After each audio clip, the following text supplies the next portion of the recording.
Hello. Hello, everyone. How are you doing? Welcome to the stream. So, hello, Hans, Jackie, Michael, Beth, Artistry, Adrian, Nathan, Jody, Void, Chef Maiku, Chris, hello. Um, how do I doot doot if it's not a flute? Well, you shall see, my friend. Um, Alden, Jay Cortez, Midnight Allen, hello. Blind Guy, hello. Vlad, Jay Cortez. I said it's Jay Cortez, right? Hi, Jay Cortez. Hello, Chris. Other Chris. Um, how are y'all doing? Thank you so much for joining. Midnight Moth, hello and welcome. It's so nice to see all of you guys here. I wanted to just kind of preface this with a little bit of an introduction. So I do know that most of my flute review streams, well, this is not a flute, but close enough. Um, most of my review streams are sponsored by the Flute Center, but this one is not because I already own this one. So this one was just from my own head. It's just something that I feel has been missing from my channel for a very long time. A review of my own Piccolo. I know that prior to um, releasing my last video, the Nagahara Mini, like how I acquired my Nagahara Mini, I do realize that actually most of my viewers did not know that I got a Nagahara Mini. I would say that for those of you who have been following my streams closely, this is probably old news. But yeah, it is a surprise to most people. So just been looking at my channel and seeing what has been missing, and an explanation of the Nagahara Mini has been missing along with like a full review. So that does also mean that I do plan on doing a full review of my own flute too, because that is also a like glaringly obvious missing piece in my channel. Want to say hello to a few more people. Celestian, Ron, um, yes, okay, I think those are the new people in here. Hello, hello. Um, so yeah, it definitely has been like just a missing piece. It's something I've been actively avoiding for a really long time because of all the sentiments that I had relating to the Piccolo, to my Piccolo, which I shared in this past weekend's video. So I'm going to assume that most of you guys who are here right now have watched that video, and that's why you know to come to this particular stream. So yeah, there you go. That is kind of my intro as to why this stream is happening, where it's coming from, what are my sentiments going into this particular stream. It feels good. I never thought the day would come where I would feel good about reviewing my own flute. So now, just because this stream is not sponsored by the Flute Center, it doesn't mean that I can't talk about my code with them. They did give me the permission to do so. So I am partners with the Flute Center of New York. Well, now they have more than one location. So they are not just the Flute Center of New York, they're just called the Flute Center now. And they have a location in New York and they have a location in Chicago. I've been working with them for several years now. They've been just a dream team. And they are allowing me to use their inventory to do reviews for you guys. So, I mean, originally this Piccolo came from their inventory too, just many years ago now. So yeah, if you guys want to use my code, it's JAF, and you get uh, uh, guys, you know my perks, right? Do you guys know my perks? I haven't done this in a while, so even I am having trouble remembering my own perks right now. Give me a sec. What are my perks? Free shipping, free domestic shipping within the US. You get a 10-day trial instead of 7 days on any flute that you're trialing using the code. You get an 18-month warranty instead of only 12 months, and you get to try up to 3 instruments at a time. Look at you guys filling it in for me. Look at you guys. Perks in the description. You guys are actually the best. Look at y'all. Yes, the whole take off any rings and stuff. However, I do own this, so I'm gonna leave my wedding ring on. I do actually intend on actually purchasing silicone rings in the near future. I just haven't pulled the plug yet to do so because I would like to keep wearing, a ring that signifies that I am married while I am reviewing flutes and stuff like that. So yes, and the wand chooses the wizard. As the wand chooses the wizard, so the flute chooses the flutist. You guys know my whole intro. Love you guys so much. Do you guys like the little ciao bella at the beginning of my my flute professor video, my Italy flute professor video? Good Lord, that was so funny. I cannot believe I actually captured that on camera. Just the moment I got ciao bellaed. Oh my goodness. Oh, this is backwards. Good job, me. Okay. Jackie, welcome to the stream. You remember years ago that I was wanting a Nagahara Mini, and you're so happy that you found out that I ended up getting one. Thank you so much. You guys are so sweet to just remember these little things about me. I don't even know what to say about that. That is crazy. So, without further ado, it's time for us to get into here. I don't want the intro to go on for too long because I know that for those of you guys who are watching this after the stream, as a VOD, you guys are probably going to skip to this part. So let's do this. By the way, I do intend on using this footage to make a video. So yeah, I'm going to be actually I should probably start recording. Actually, do I start recording? It's going to be really long though. No, I'm not going to record. I'm just going to see which parts I like on YouTube, and then I'm just going to record it off. Should I do it? Should I record it? Let me check my settings. I'm going to check my video settings. Seems okay enough. Let's see. Recording. Yeah, I think I might just do it. Okay. Let's do it. I'm gonna start recording just so I have the review part recorded. But if I like anything in this intro and in the outro, I'll record that separately. Okay, we're gonna start recording. All right, yeah. So this will be will turn into a 10-minute highlight video. So because I realized that I just had this epiphany recently that you guys are not looking for crazy video editing and stuff like that. You guys are looking for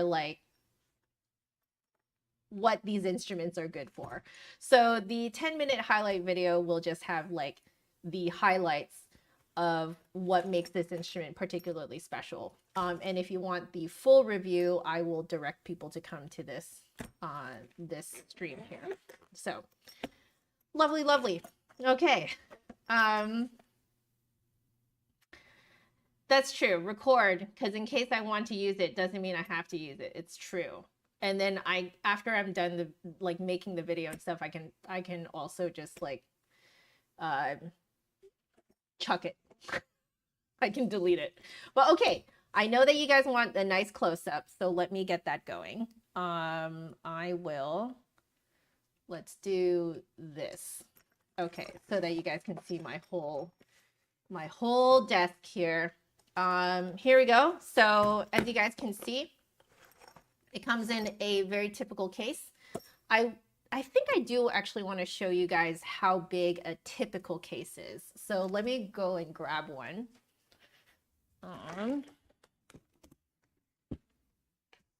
here we go. It's actually not that much bigger, surprisingly. So as you can see here, this is my Yamaha YPC62. It is quite old. This one, I mentioned very briefly in the last video that this one was purchased off of eBay. I couldn't resist it.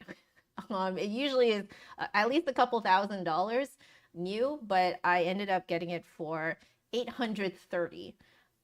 So it's pretty incredible. So I couldn't resist. So this is actually my old new backup. It's been my backup for a very long time now. But as you can tell, it is actually quite small.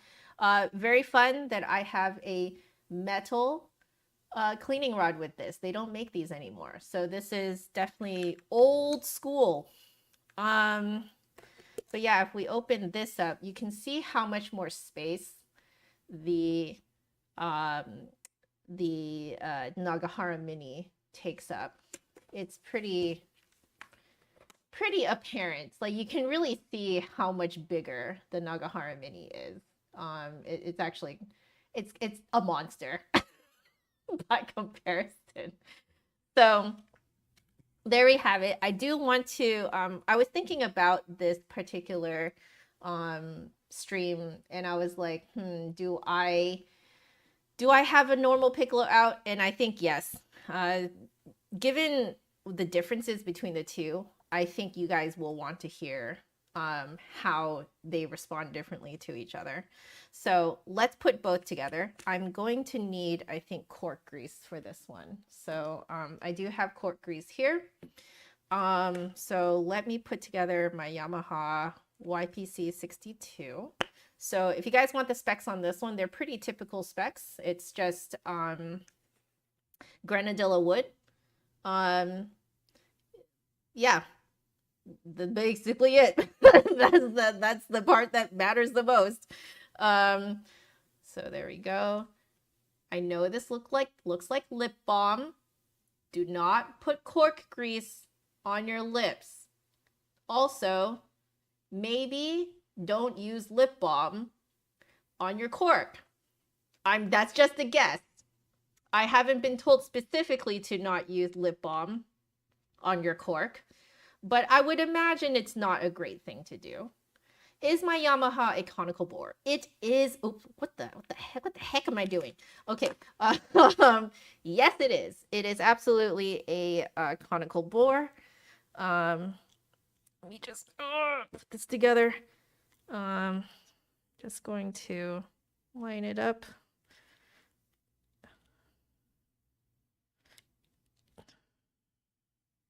There we go. Okay, so you should see that here, pretty big here, and then you should see how small that is over here. So most people, actually you can just see it like this. Look, if you just look at it straight on like that, you can actually see it tapering down.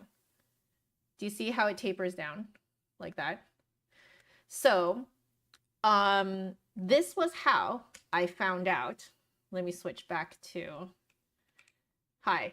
This was how I found out that it is a conical bore.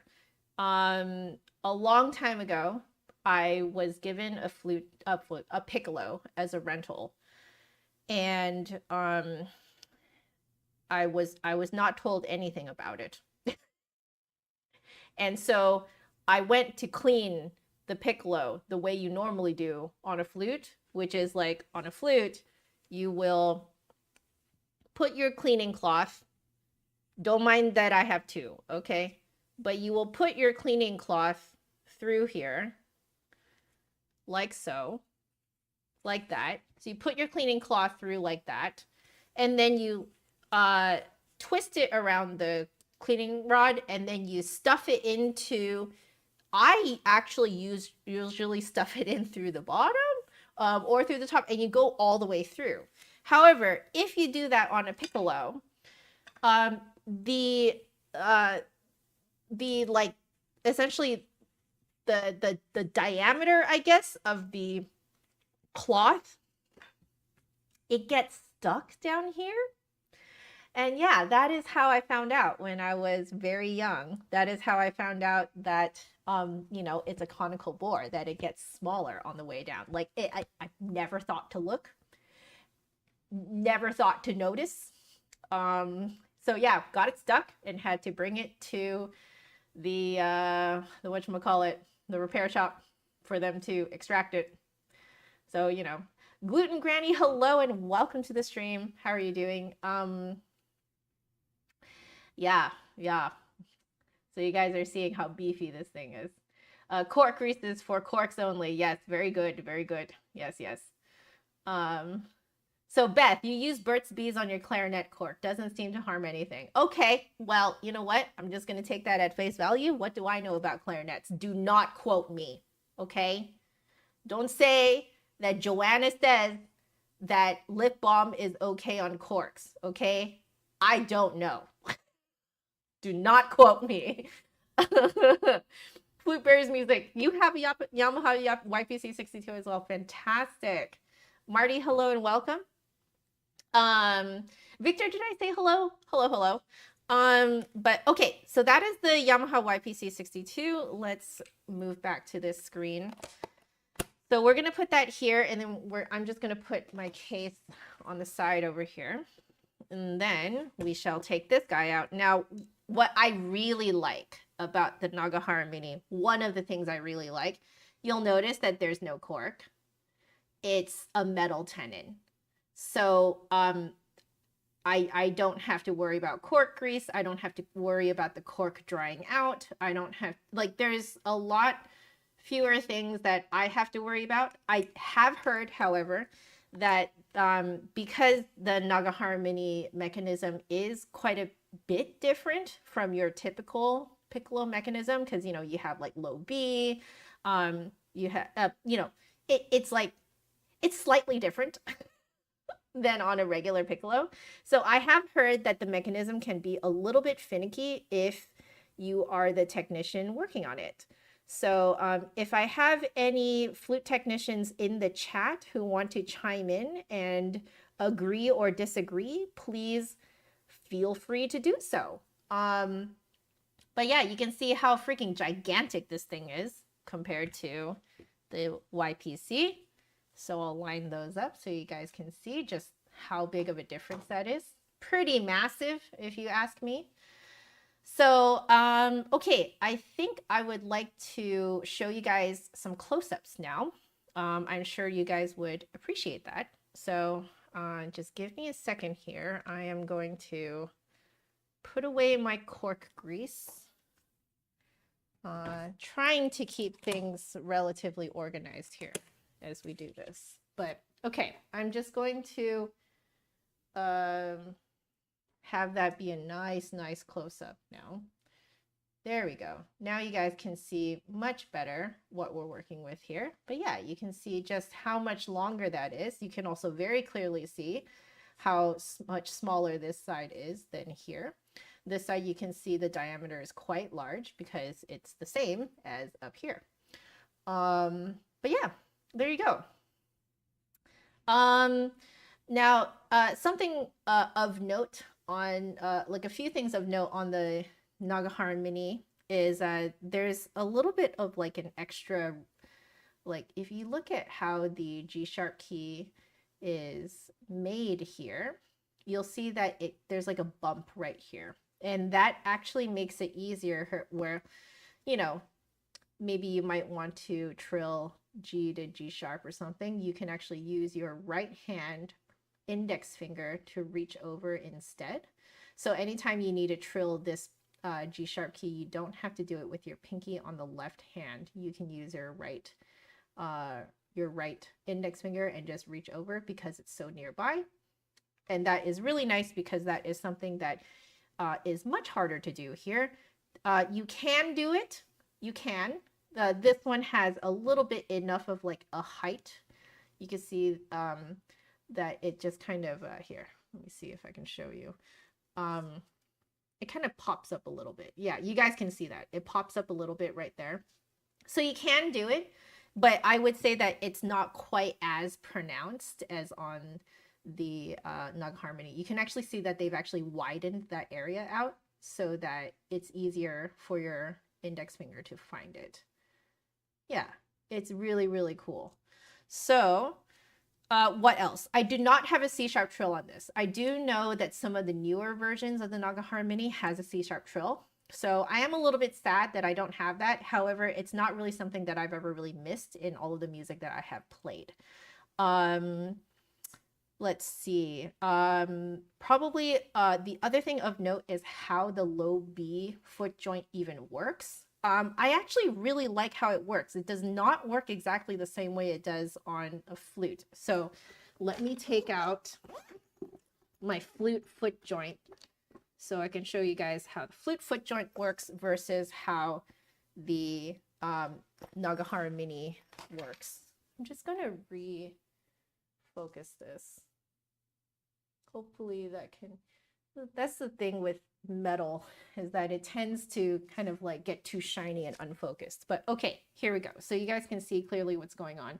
Now, if you look at a typical flute foot joint, you have your pinky key here, which opens the key on the other side. You have a C-sharp trill, or sorry, C-sharp key, which opens this key here, and opens and closes, that is. And then you have an extra roller up here, which will close both of those keys. And then you have yet another roller up here. You'll notice that this one operates independently. And there's a reason for that.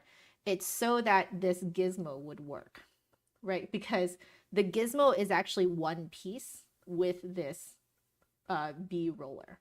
So you can see them both moving at the same time, right?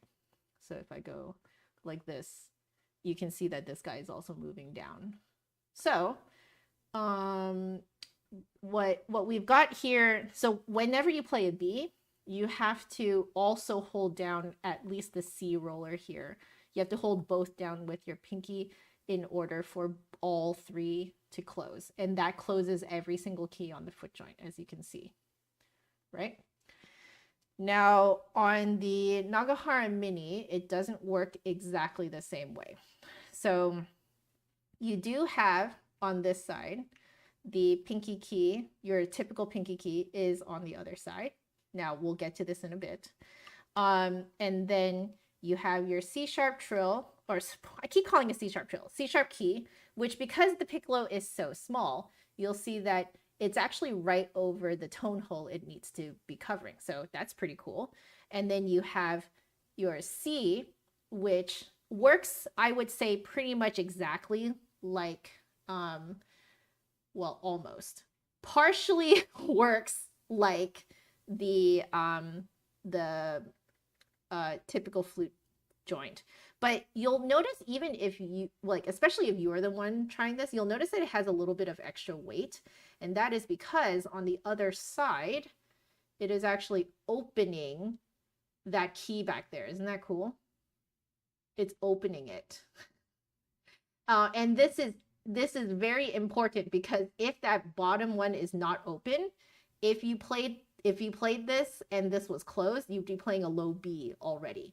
So it's actually employing both the mechanism to close a key, and also it is opening a key back here. So as a result, it does feel a little bit heavy, because you're closing two keys and opening one key at the same time.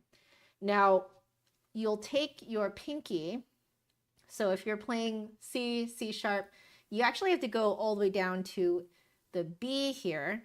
And the B is interesting because you don't actually have to press the C sharp key down as well, because with the way that the mechanism works,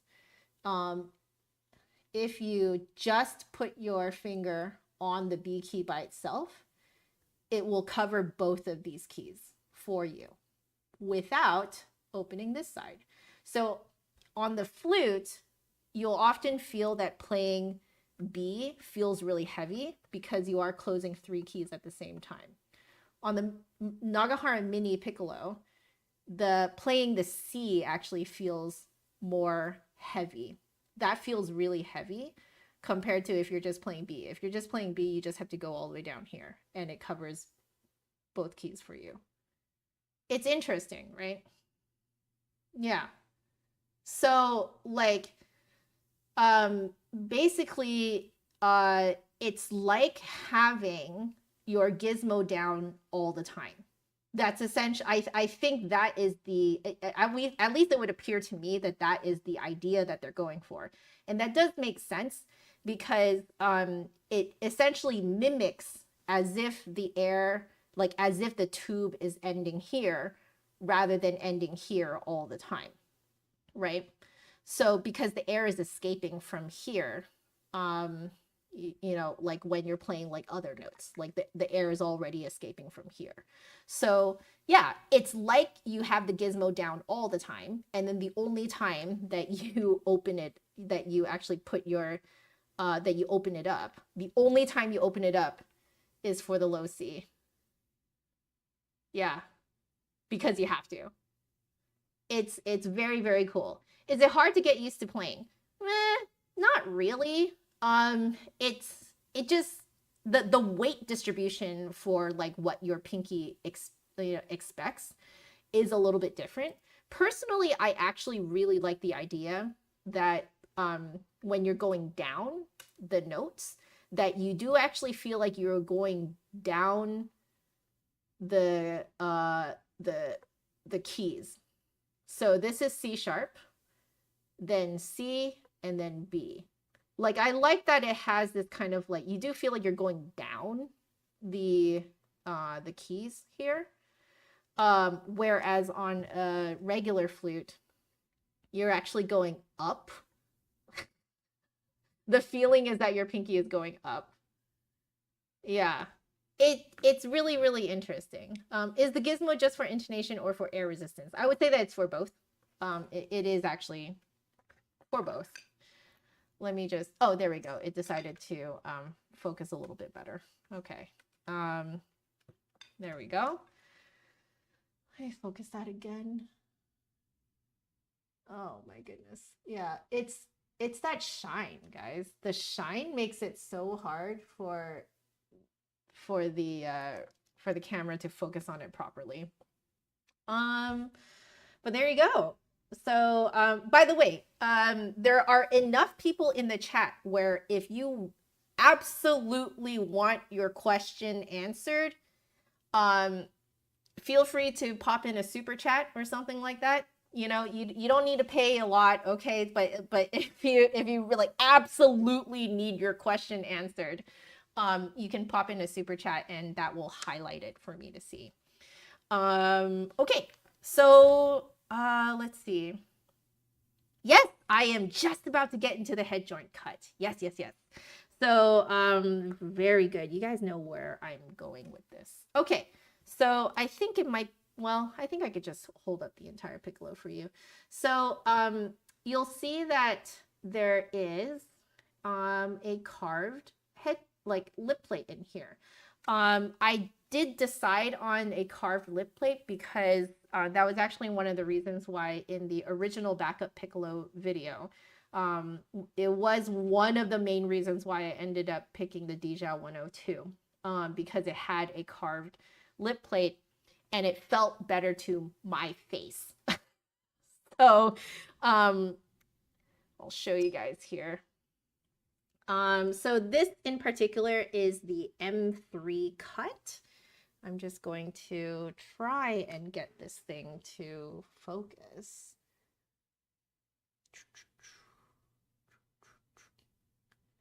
You can do it. You can do it. You can do it. Yes, it did it. Okay, so you'll see that it's it kind of blends in on the outside part. So I'll flip it over so that you guys can see the inside part, but it has now decided not to focus. Oh, come on. You can do it. You can do it. You can do it. Come on. You know what it is? It's these guys. These guys are too shiny. They're absolutely too shiny. We're putting them off to the side right now. Okay. Okay, there we go. See, that's much better. So This is what you would see if you're the person playing this. Okay, so like if I was putting this on you, okay, this is what you would see. So you can see that it's carved, and if you look really closely, you will see that like there's kind of like an extra ridge here on both sides. So this style of a cut, and you'll see that it kind of goes upward very subtly. This type of cut is generally called a wave style cut. But you can see that this one has been carved quite interestingly. You can see that it kind of like, it's like a harsh like ridge right here. You guys can see that. There we go. Yeah, you can see that there's like a harsh ridge. And then it's sort of like sanded down on the sides right here. See, yeah, it's super interesting. So I personally feel that it ends up directing my air for me a little bit better. I tend to be switching off of the flute when I play the piccolo. And this allows me to have, at least to my feeling, it makes me feel like I can keep a larger airstream and this piccolo can still take it. Whereas if I switch to your typical, here, I'll hold it up so that it looks like you're about to play this. If we look here, you'll see how much tinier this is. Come on, you can do it. There we go. So you can see how much tinier that is, and also, you know, there's not much in terms of like the sides guiding your air in for you. So however, if you're a fantastic piccolo player already, you have naturally thin airstream, this is not going to be a problem for you. It's mostly that for me, I'm usually coming off of the flute where I'm using a much larger airstream than a piccolo would need. So you guys can see how much the hole itself, I think, is actually a little bit bigger. And you can see how the wood is carved around it to really guide the air where it needs to go. Yeah. So, yeah, makes sense? So, Icon, hello and welcome to the stream. I'm doing well. How about you?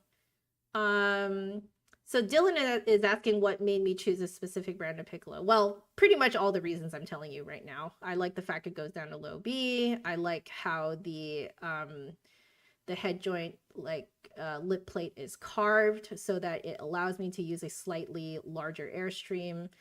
You know, all good things. I don't need to worry about a cork. Yeah, and I personally, I like the sound of it. So yeah. Okay, so that is the head joint. There are other whatchamacallits. There are other cuts as well. There is an M, I think, I want to say that there's an M1 and an M2 head joint cut. Let me just see really quickly. If you guys go down to the description, I did put in the Flute Center's product page for this exact piccolo. Mine is the M3. Yeah, they have M1, M2, and M3. So I'm just going to read off of the Flute Center product page. The M1 is a traditional flat embouchure cut profile, offering ease and flexibility and tone color change. This style comes standard with every mini, so it's closer to what you would normally find on a normal piccolo. M2 features a lip plate design for extra comfort and support. I believe this is just basically, it just is a carved lip plate, but it doesn't have that like wavy style. So the M3, which is the one I have, features a lip plate with a small wave. There you go. Inspired by our Konami lip plate design for the flute. Very cool. So it's like a Nagahara design, their Konami lip plate design. Emphasizes clarity of tone and ease of articulation, especially in the low register. I would say that probably is one of the other things that won me over. I really like the low register. with this particular cut. So, okay. Is there anything else that you guys want to know about before I start testing how it plays? And I'll give you guys a few moments to think about it. Let me know if there's anything. Chef Maiku, it's like a half lip plate, kind of like a mullet, party in the front, business in the back. I love it. Oh, it's my Piccolo mullet. I love it. Let's see. So Void, your mouth gets tired on Piccolo. Would be interested to see if a different cut would help. Yes, I do actually think it would. Thomas, welcome to the stream. Thank you so much for joining us. You're new to the streams. You just bought a flute. Fantastic. Tell us what flute you bought. M2 sounds like the Deja 102 head joint. I suspect so. I suspect it. Yeah. It's been a long time since I trialed them. I did try the M1, 2, and 3 cuts. It's been a very, very long time. So I don't exactly remember my response to it. I just know that when I got to the M3, I was like, oh, this feels so much better. Can lip plates be changed without changing the entire head joint? Not in this case, because this is carved right in. It's one piece. Now, if you were looking at a flute head joint, then that's different, right? Because you can clearly see this is wood on metal. So you can do a lot more mixing and matching on an actual flute. Or I suppose if anyone ever wanted to make a metal Nagahara, if you wanted to make a metal Piccolo, but with like a wood lip plate, that might be interesting. Let's see. Can you reach a D7 on the Piccolo? I think technically you can, but I don't know why you would want to. What is the mechanism made of? The mechanism is solid sterling silver. Yes. By the way, all the specs are listed below in the video description if you guys want to go check that out. Yeah. And I will list them all out for you guys too, before we really get into playing it. Good. Let's see. Okay. Yeah, a metal Nagahara would be so fire. I think so too. I mean, I'm just saying. Would I still have to use the gizmo key on C7? You mean on like the Piccolo? You know, that's a good question. I'm just gonna look up really quickly if there's an alternate fingering for the C7 on the Piccolo, because I did play a concert in October on this, and I had to reach a high C. So let me see. Oh yeah, you can go up to a D7 on a Piccolo. What did I do for C?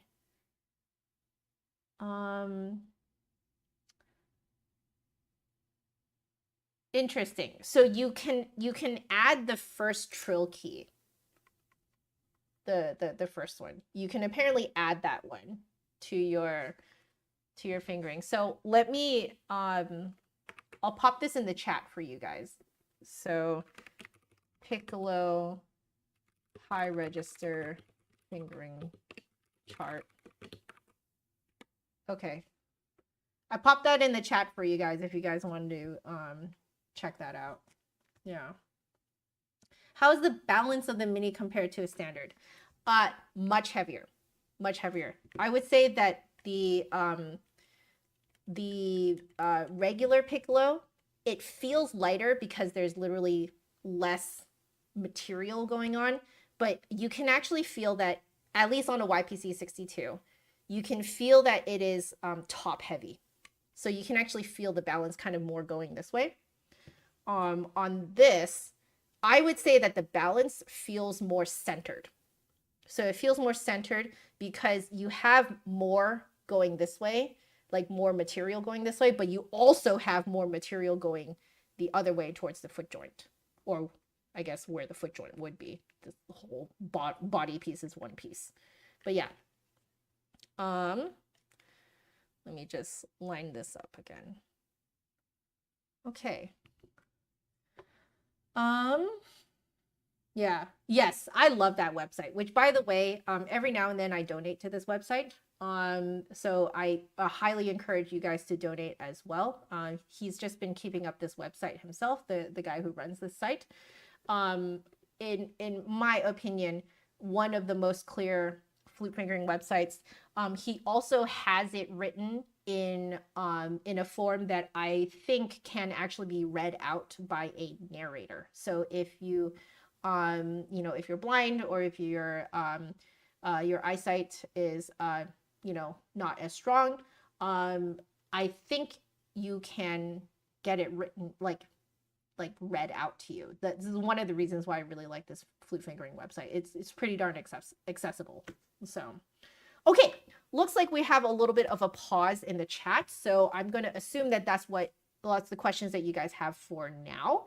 And we will move on to actually trying the piccolos. So I'm going to move to this screen so that I can, there we go. I can write a few notes as I go, and we will try this out. So here we go. We will move this over. Now, because these are piccolos, I am just going to put a volume warning out there. Now, I have kind of played with my settings here so that the idea is for the, you know, even piccolo playing to not at least blow out your ears.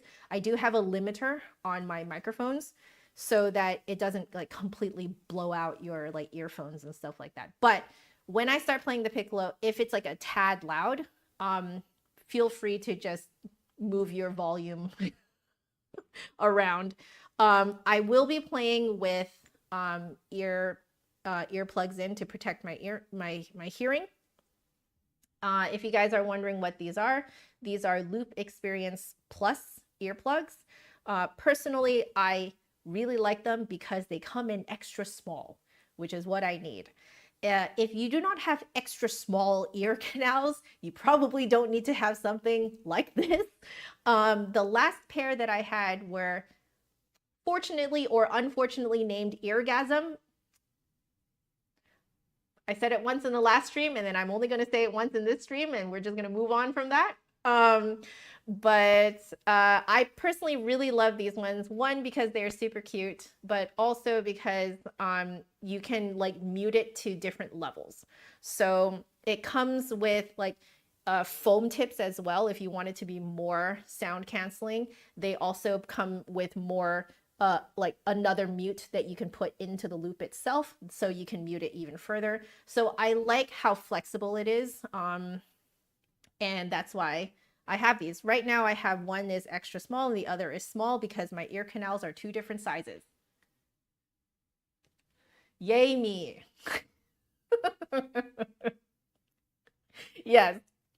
Yes, they called them that. It's very interesting. Okay, I apologize if I start talking more loudly, but that's because I have both earplugs in right now. Okay, so let's first talk specs. If you are following along, I did put these specs in the info box below. They are directly copied over from the Flute Center product page for the Nagahara Mini. So I will just let me just write it here. So specs, we have the Mopane tapered head joint, and then we have expertly aged exotic Mopane, because this is Mopane wood, Mopane body and head joint. We have solid sterling silver mechanism. Then we have a cylindrical body instead of conical. We have the Nagahara scale for the Mini. So they basically had to design their like tuning scale for the Mini. We have what I talked about earlier, the G sharp touch lever. And then we have the pitch is at A equals 442. The reason why it is at A442 is because I live here in the States where the A here is A equals 440, 440. Okay. Why do we buy instruments that are pitched 2 hertz higher? Is so that you have room to push in or out. So like, let's say I am very, very flat and I need to go a little bit sharper. The idea is I need to have room to push in. So you'll always find that wherever you are, wherever you're living, you'll notice that the instruments that are marketed to your location will always be pitched 2 hertz higher. Okay, I wouldn't say all instruments, flutes, okay? Flutes and flute-like instruments will be pitched 2 hertz higher than your standard in your location. And this is to allow you to push in a little bit if you need to. Okay, and then we have B foot. Those are all your specs, guys. So I do apologize that I have to scroll like this. This is as small as I'm willing to go. Okay. You know, just so that we have some like a little scrolling notes here while I figure this out. Okay. Any question on the specs before I move on? Let's see. Yeah, since our flutes are tuned to A equals 442, do we set our tuners to 440 hertz or 442? 440. The only reason why this is pitched at 442 is to allow you to push in.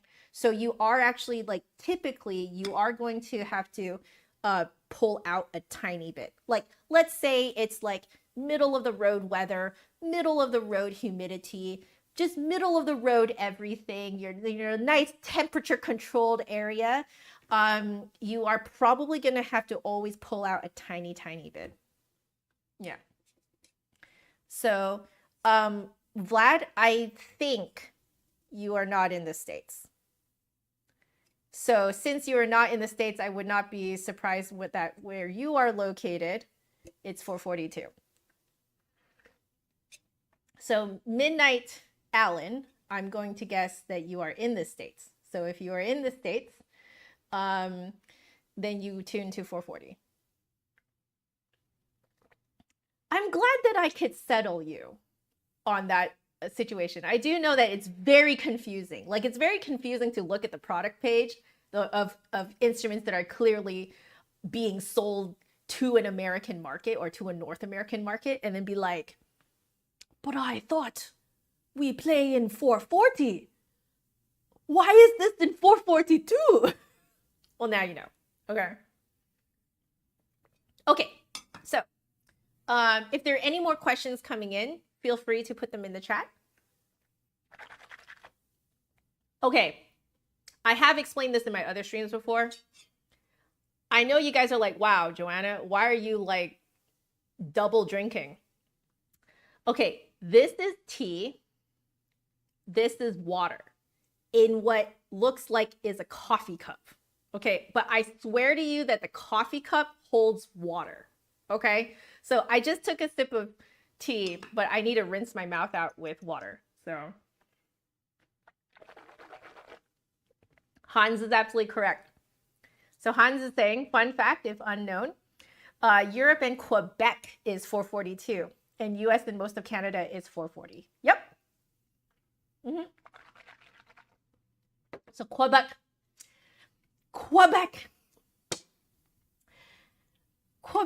is basically our tiny piece of Europe in North America. Marty, you have hot tea and water out too? Twinsies. Okay. Great. So let us now try these piccolos. So, or try this piccolo. So since we don't need the desk cam anymore, I'm just going to turn that off. We are going to start with, we're going to do all of our typical stuff. So I'm just gonna bring out my notes to make sure that I'm not missing a particular aspect or like a part of my rubric. So give me a sec. So we are going to, I know that I used to noodle around at first, but we're saving the noodling for after. So we're going to start with harmonics. Then we're going to do tone color and dynamics. We're going to wrap those together. Then we're going to test the mechanism, and then we are going to test the articulation, and then we're going to noodle around.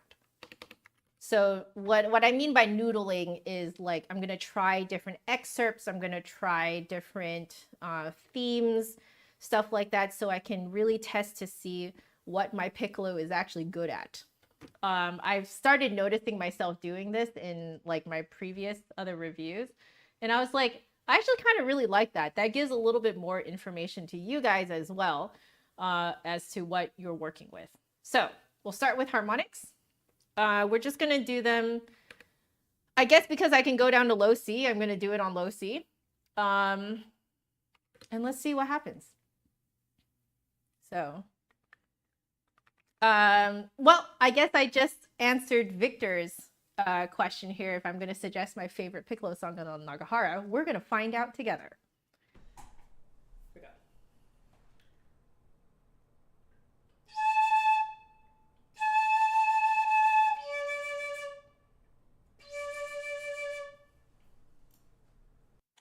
I feel like it's too rolled out.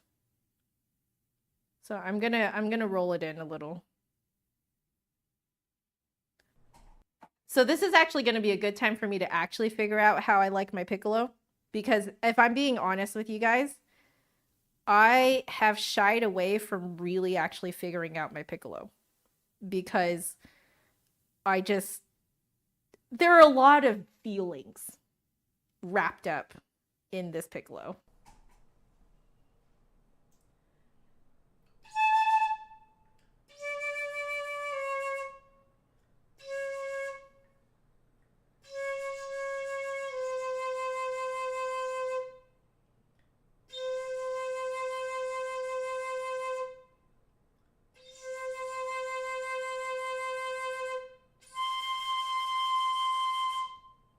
Okay, for the lower notes, I'm going to take out one of my earplugs because I feel like I can't hear the full tone quality.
Pop this in now.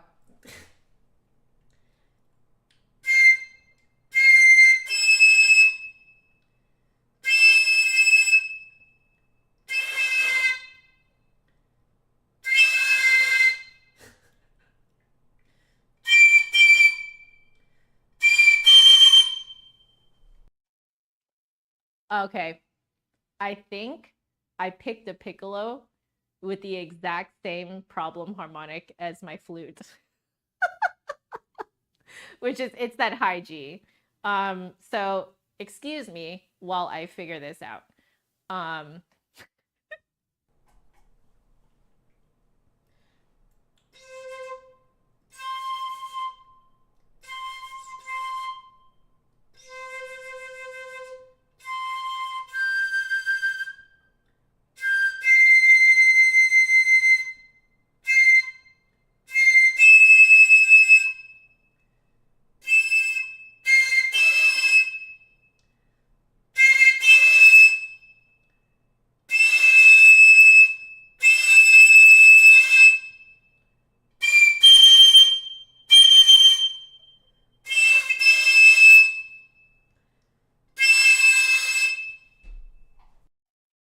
It does not want to come out. Okay, I'm gonna noodle around on just like the actual high notes now.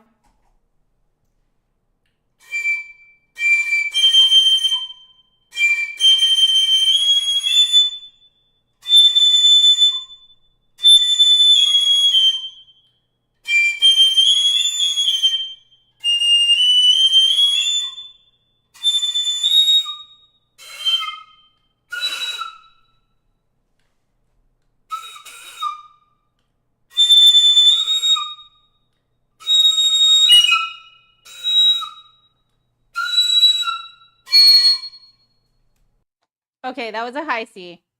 There is something that I want to uh,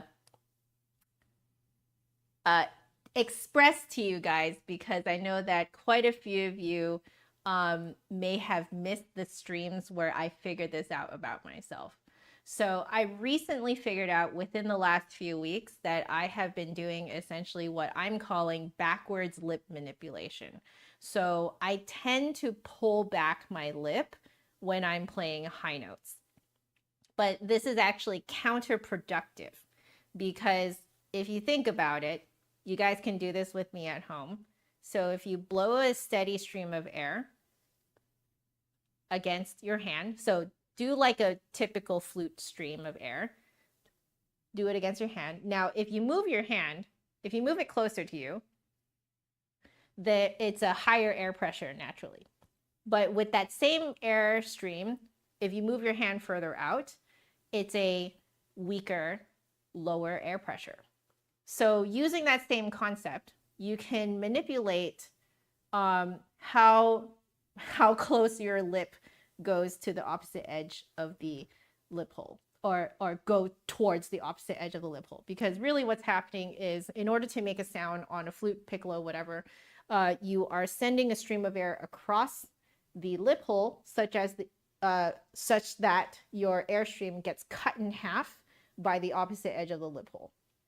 Okay, so I have discovered that I do the opposite, which is completely and utterly counterproductive.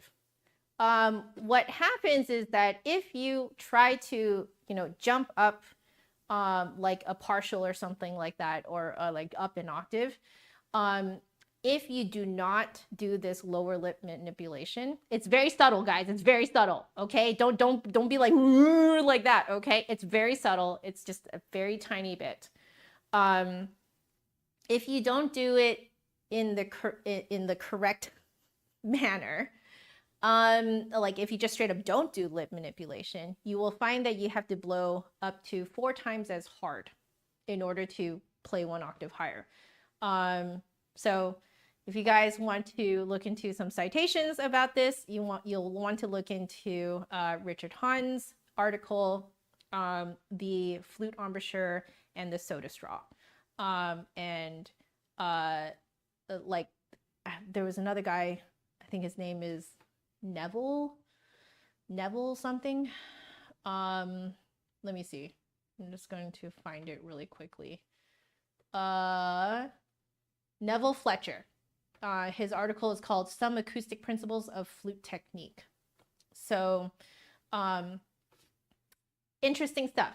Yes. So, I'm going to be completely honest with you. I have never actually felt that those notes were that easy until today. I've always been deathly afraid of those notes, but now that I am actually like manipulating my lip correctly, and I am feeling the where it's resonant in my mouth correctly, it's shooting out easily.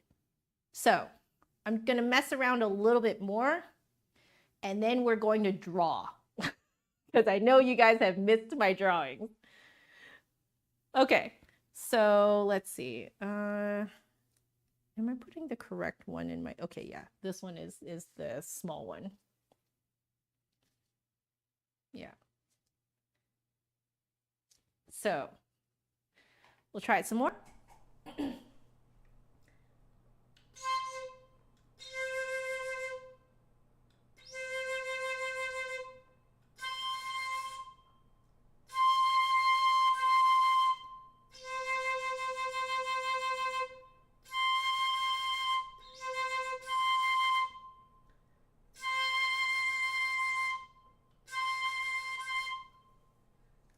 I need to take out one earplug for the lower ones.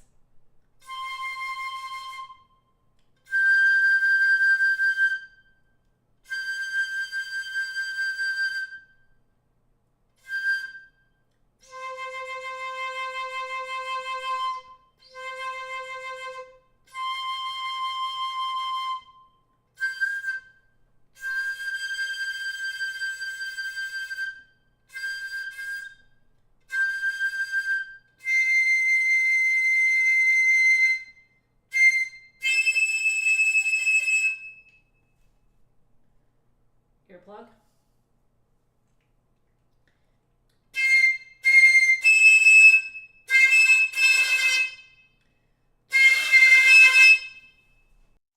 I don't think that harmonic is coming out.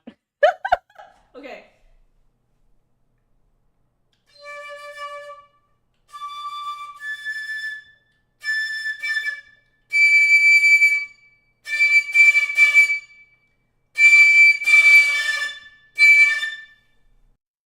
Yeah, the notes around there are not coming out. So I was trying to hit a high F sharp on a D fingering. Yeah. Okay. I am going to noodle around a little bit more up on the top, and then we'll start drawing.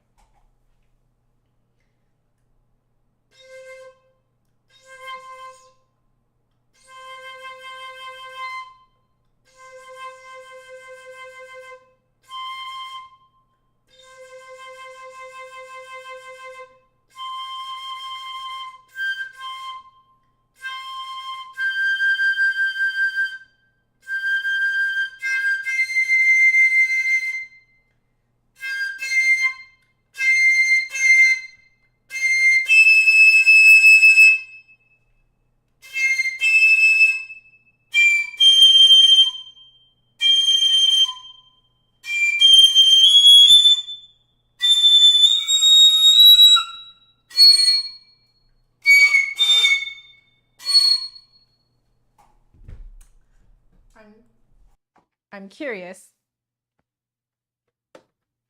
I'm going to look up those, because now that I'm actually doing it correctly, I actually cannot believe how easy that feels. It's kind of ridiculous.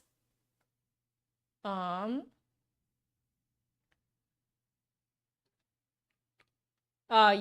Okay. Yeah.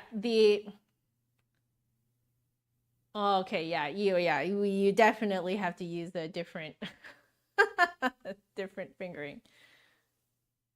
So I usually do. Interesting.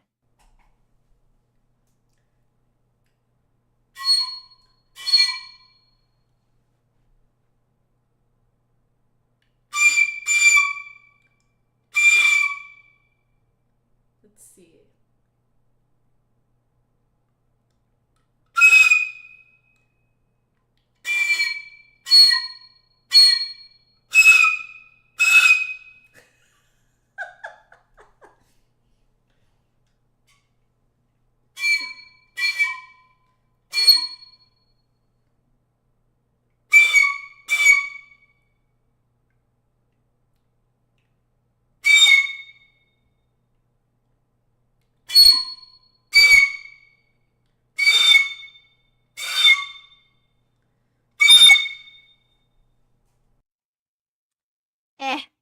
I'm never going to play those notes anyway. Just the fact that I can like hit that high C reliably now is pretty insane. Okay. Am I ready to talk about how it feels?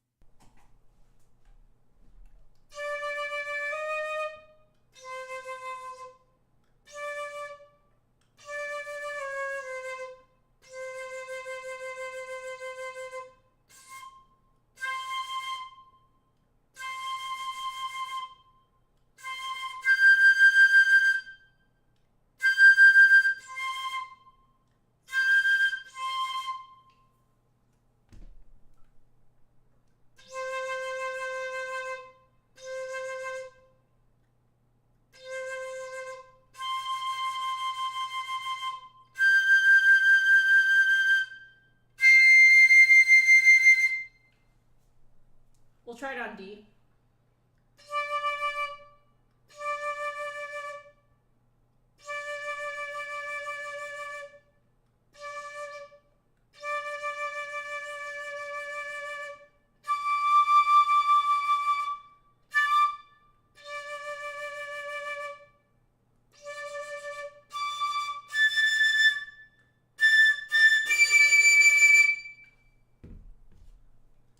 is the YPC.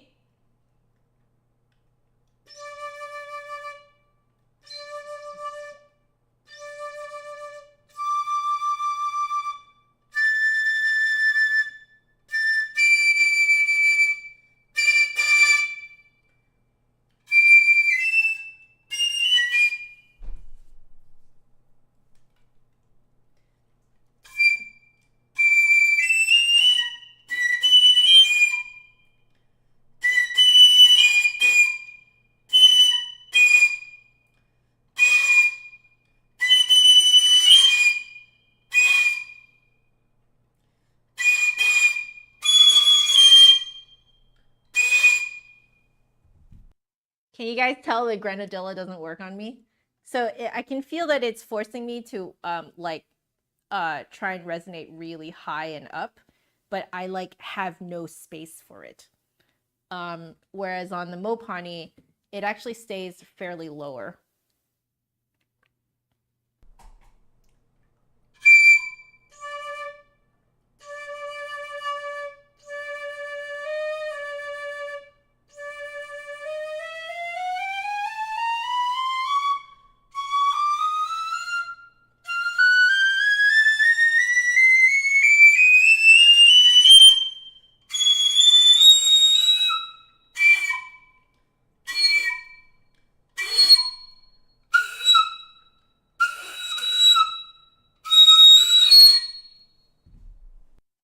Okay, sorry about that. Do whistle tones work with piccolos? I mean, that's a good question.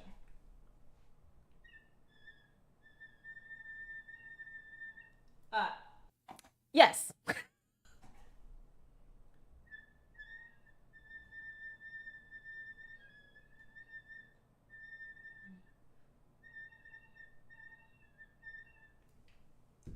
Okay. Your guide dog is loving the high notes. Okay. I think I'm ready. So, look what I prepared, guys. Look what I prepared. Okay. Before we continue though, I do want to swab out my piccolo. So let me just do that really quickly. I do have my piccolo flag here. Trusty piccolo flag. Yes, the whiteboard is out. Have you guys missed this? It's what you've been waiting for. Yes, my sad excuse of a whiteboard. You guys remember? Okay. So let's pick a nice thick size so it's easy for you guys to see what I'm literally just using paint.net. Okay, like I'm not even using Photoshop or anything. This is paint.net. Okay, the scuff is still real. I know you guys love the scuff, so we're gonna do the scuff. Okay, now I think the first thing that we want to talk about is the size of the airstream. So if we're looking at sort of like the cross section of the airstream, so your typical, so I'll put here, this is the Yamaha 62. The Yamaha 62 feels like let's just give it a size, just an arbitrary size. It's really, really thin, okay? But like the size to me, it feels like a tiny little circle like that, okay? But our Nagahara Mini, it feels more like that. Oh, wait. There. I would say that it like, by comparison, that's how it feels. So I'm just going to give this a try again between the two.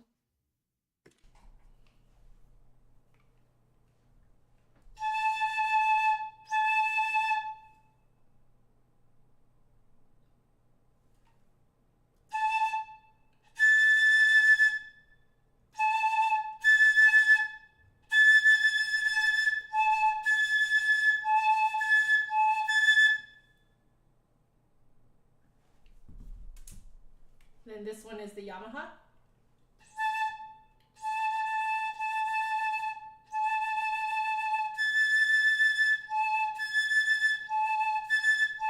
Yep. So interestingly enough, it's the Grenadilla conical that requires a very circular airstream. It's very, very circular and very tiny. Almost feels like you're blowing through a coffee straw. The Nagahara Mini, though, it allows you to have a much bigger, wider airstream just by default. So you can see how this is why I felt like it was really easy coming off of a flute, right? Because then you don't have to suddenly make your airstream super, super tiny. So yeah, it gave me a lot more flexibility. So I really like that. But yeah, so this is let's see. Can I make a new, I don't think I can I make a new layer here? Is that a thing? I don't think I can. Oh, I think what can I do here? Can I like duplicate this? I can, okay. I think what I'll do is I'll open it again. The stuff is so real. Okay, I'm gonna open it again. Open with, yeah, okay. And does that mean that I have, yeah, I have that one. So this way we can save. We can go back between them. There we go. Okay, so we can go back between them. Okay, so that is the size of the airstream. It's much wider. Now, let's talk where I feel it resonating and what my lips are doing while it's happening. Okay, so we have here, oh, I'm gonna have to draw my terrible, terrible drawing of like side profile of mouth. Oh, no, no, no. Okay, well, you know, it's okay. We just do it. This is your front teeth, okay? You got there's the roof of your mouth, and then it comes down. You've got your bottom teeth. Okay, no. Let's make it stand up a little bit more. There. Okay. And then you've got, there you go. Okay. And then got like, you know, I'll say like there. Okay. There. Do you guys miss this? Oh my. This is terrible, guys. I do not take biology. I'm just gonna straight up tell you that, okay? Yeah, much anatomical, such wow. Yes, indeed. Okay, now let's talk about where I am feeling the notes. We'll use blue. So I'm just gonna go back and forth a little bit.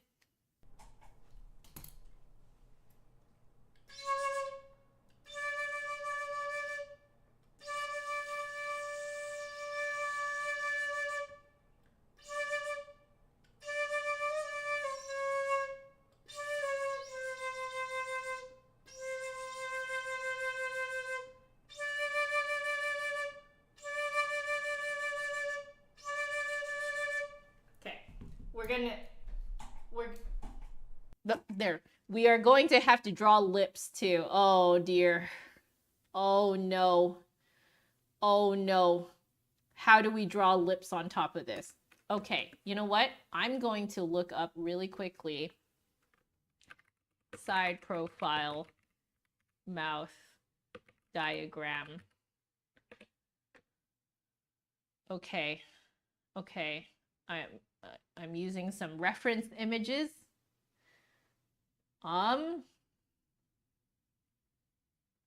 Nice. Okay. So we have here then, our lip comes out like this. Okay. Beautiful. Very beautiful. Yes. Okay.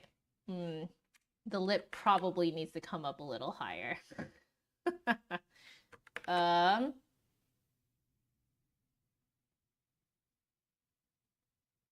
Okay. Those are lips. Okay? Lips. All right. You guys following? Okay. Now I'm gonna also see where my tongue is.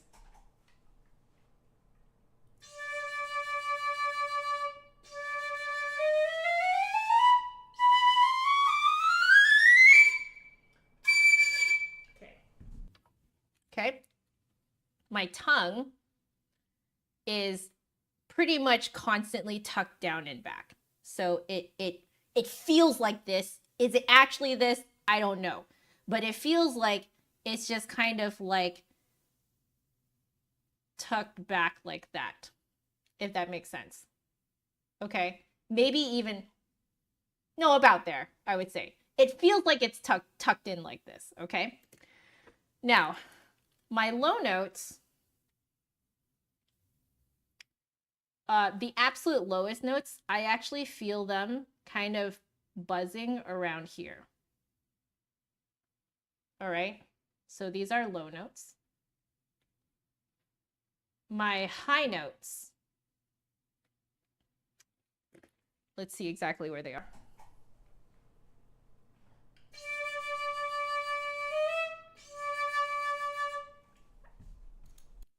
I'm going to amend that. It's a little lower. It feels like it's here. So these are low notes. I'm putting a swirly there because you can feel it sort of resonating there. Okay. Then let me try going higher.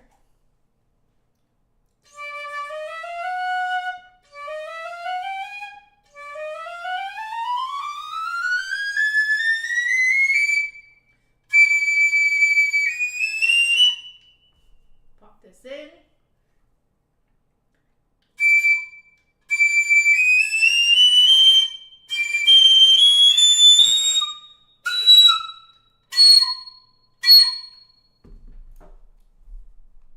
Okay.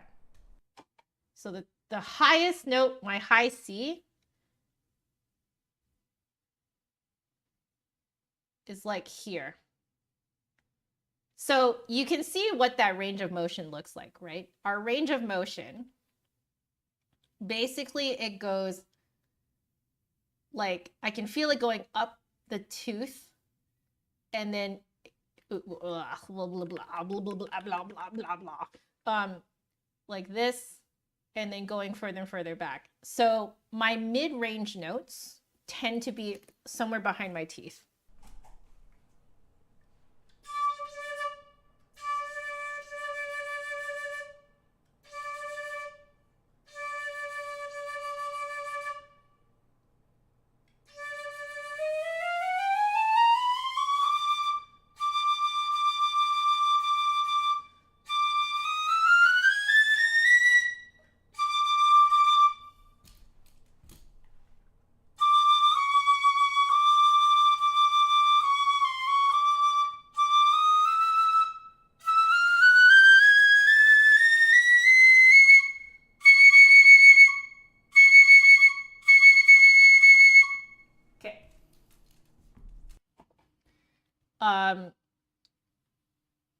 I'll put here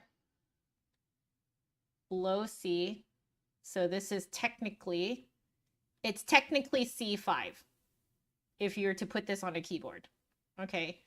This one is C7. No, 8.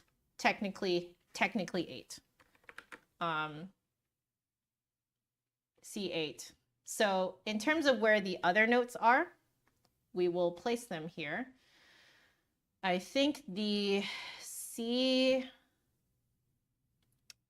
my C6 is around here. Let me just test that.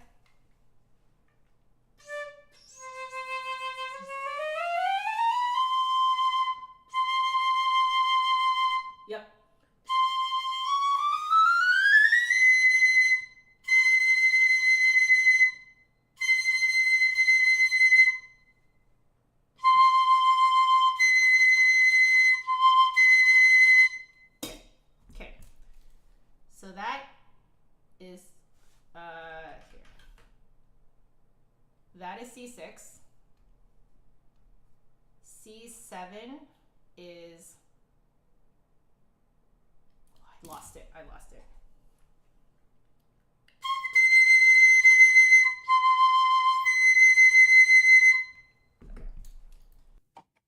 C7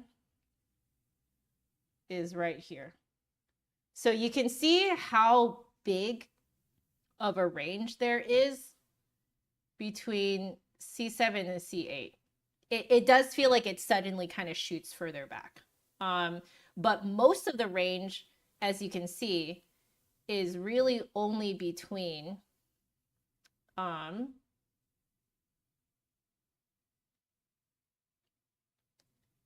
I would say most of what I play tends to go from here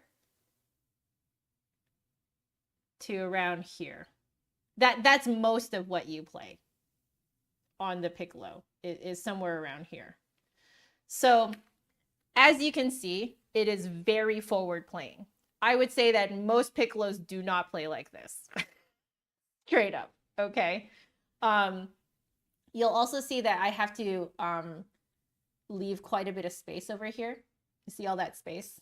So it does require quite a bit of like space in the mouth to play it like this. But I would say that that is generally how my piccolo plays.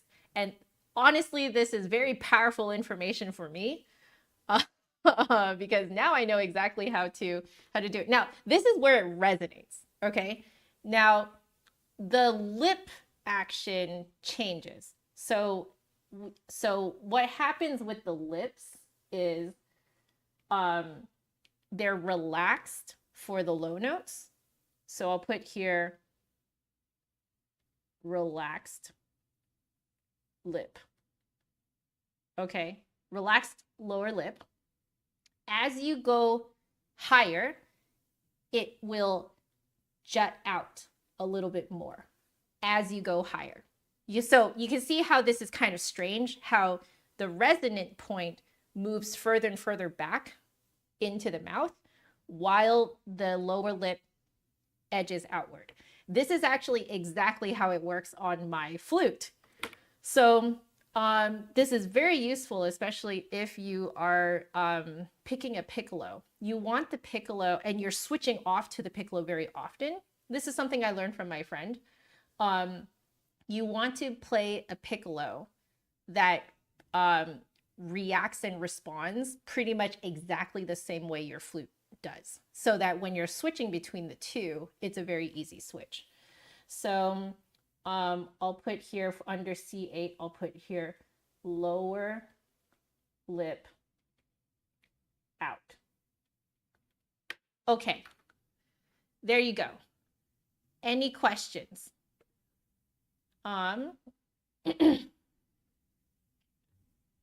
So Sean, I am not using an image from the internet because I know that people like my scuff drawings. Period. I know it's very expensive. It was not that expensive when I bought it. Inflation is real. Yeah. So, Ramen, you just hopped on the stream. What is this? This is how this piccolo plays. This is a Mopane M3 Nagahara Mini piccolo, and this is how I feel it playing in my mouth.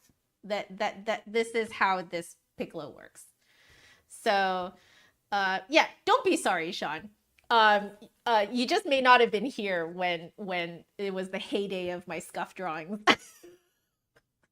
So, yeah, any questions from the chat? Any questions from the chat in terms of how my piccolo works? We're not going to do a full review of the YPC, just because that's not the point of this stream. So Isaac, hello from Colorado. I'm so glad I inspired you to go to music school. I hope you have, and to learn the flute. I hope you've been having fun. That's fantastic. Let me see. I'm just going to go up the chat to see if there's anything in particular I missed. Again, if you guys want to highlight your question, you can use the super chat function to do so. Yeah, the drawings are nostalgia. I'm glad. Can you feel this resonance without actually playing the instrument, just whistling softly as you were blowing into the instrument? No. This is why I had to go. You noticed me going back and forth between playing it and drawing it for you guys. It's because I cannot feel it unless I am playing. Yeah.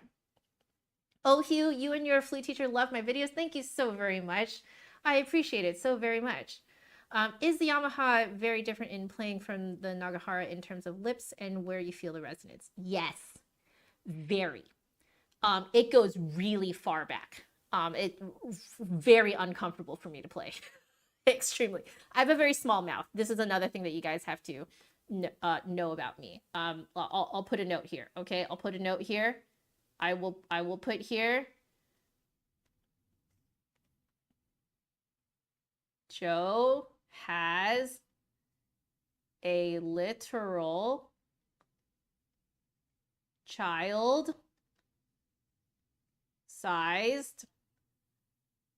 mouth. Please keep that in mind. Okay. So this might actually be too far forward for some people who have larger mouths. That's just something for you to keep in mind. Euronimo is asking if I still play Genshin. A little bit off topic, but I do love Genshin, and we're probably going to play some Genshin tunes on this Piccolo later. Yes, I do. Play every day.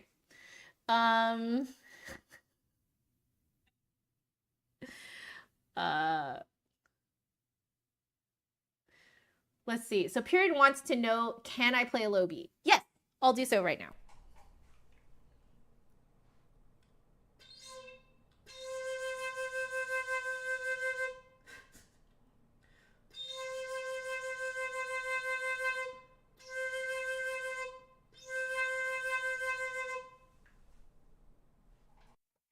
Yeah? Okay. I'm taking a look at the time. I think now, because this actually is the longest part, is figuring out how, like, where the resonances are. Because once we know this, I actually know where to articulate, and I know how to manipulate the tone color and dynamics. So this is absolutely the hardest part. I think what we'll do now is I need to preheat the oven, guys. It sounds so stupid, but I need to preheat the oven so I can make some dinner after this stream. So in fact, I might have to take 2 little breaks. One right now to preheat the oven and take out the chicken from the refrigerator. And then I will have to take another break to put in the chicken. Okay. So I'm going to put you guys on the break screen while I go preheat the oven really, really quick. Take out the chicken, arrange it on my flat sheet, and then I'll be right back. Does that sound good? Yes. 5-minute intermission. All right. So give me a sec, and then I will be back to do more of this awesome review goodness. I'm really happy at how this is going. Okay, here we go.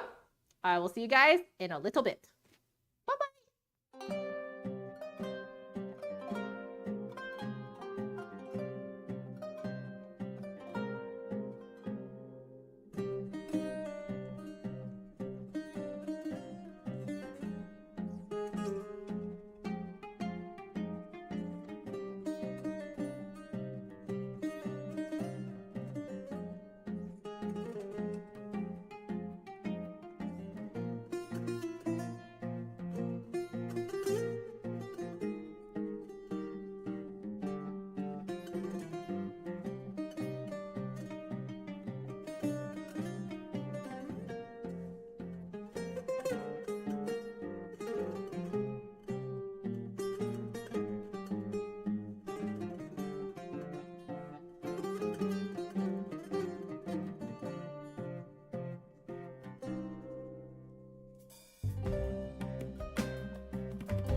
Hello, hello. I'm back. How are you guys? I hope that was around 5 minutes.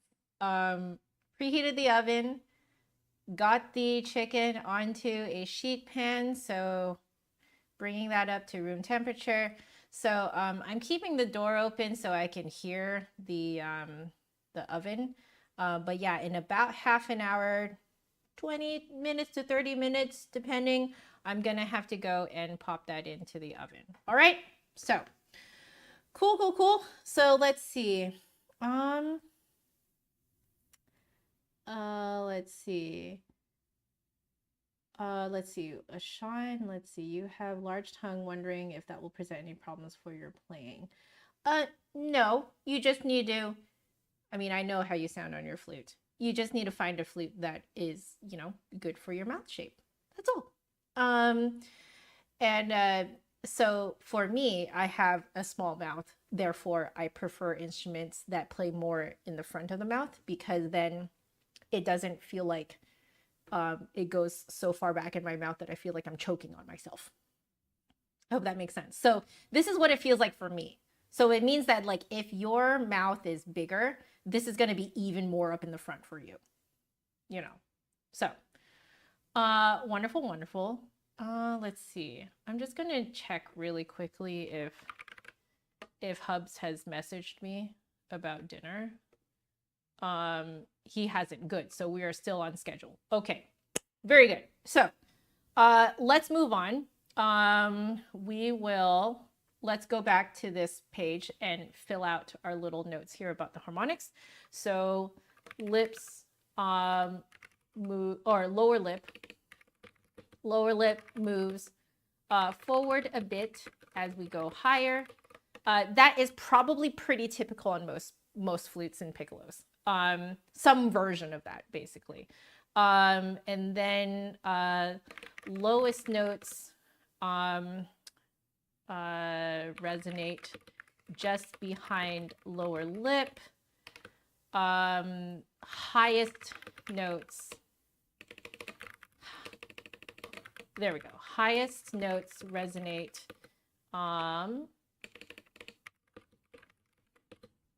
let's see, along roof of mouth, or I'll say along front half of the roof of the mouth. It doesn't go all the way back. So along front half of roof of mouth. Okay, very cool. Keep tongue down and back. Okay, I think we covered basically how that goes. Okay, so now we're going to move on to tone color dynamics. This is probably going to be very, very quick. Let's pop in our earplugs. Okay. So.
Oh.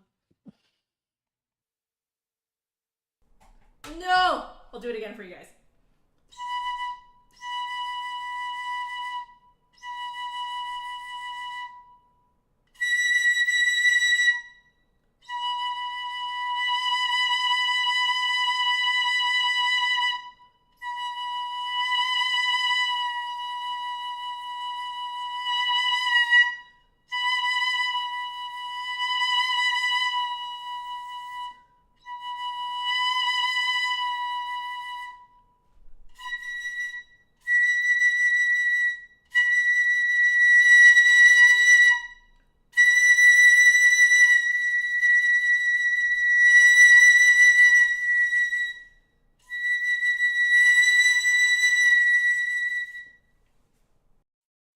Okay, is that better?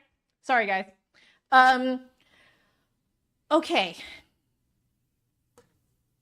This one's really weird. It's no wonder I haven't been able to master tone color on this until now. Now that I've actually like opened my eyes and ears to it. It has to do with the tongue. So let's go back. Let's go back to this screen. So don't worry, I still have this one. Okay. But we will do this one. Okay. So, let's draw it again. And weirdly enough, usually I show tone color from the front, like I draw tone color from the front, but this time I have to do it from the side. So if we take our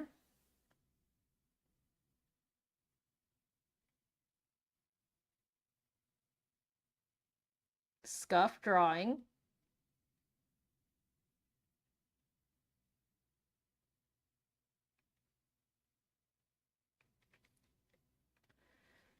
so when I do the very rich tone color, my tongue is down and back like this. But when I do the thin tone color, my whole tongue comes out like this.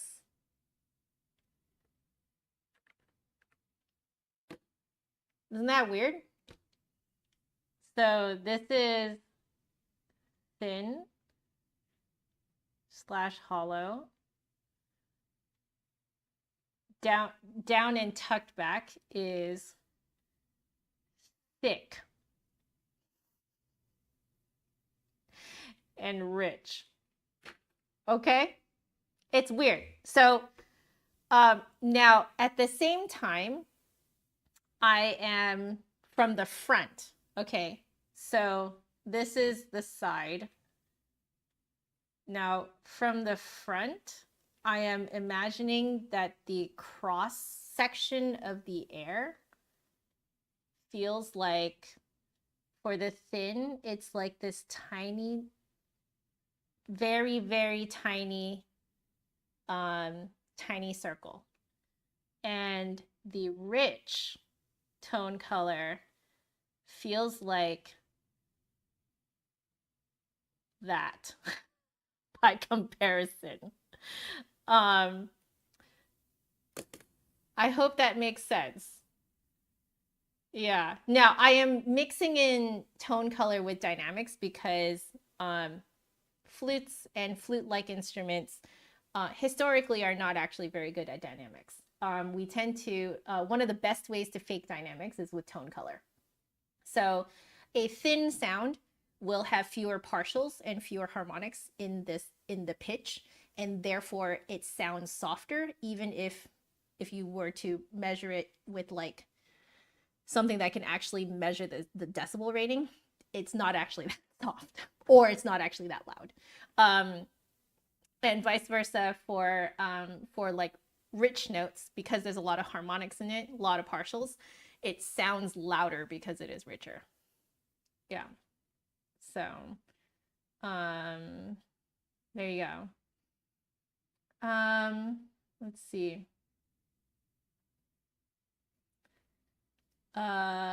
So I just wanted to answer a question that I saw earlier, which is if I was able to get all of the piccolos that I wanted to try from the Flute Center. Yes, I did. I got it through the Flute Center. Yeah, I didn't have to contact Nagahara directly. Yeah. So there you go. That is tone, color, and dynamics. That is how it feels. Easy peasy. Okay, so let's move back to this screen and we'll fill this in. So, so for the thin / hollow, it's a tiny circular airstream. Tongue comes up and forward. Like it feels like very long. Like that. And then for the thick and rich is a very wide and large airstream. Tongue tucks down and back. All right, so that's tone, color, and dynamics there. We will now mess with mechanism. So let's see what we have for mechanism. Okay, let's just do some my typical F major scale.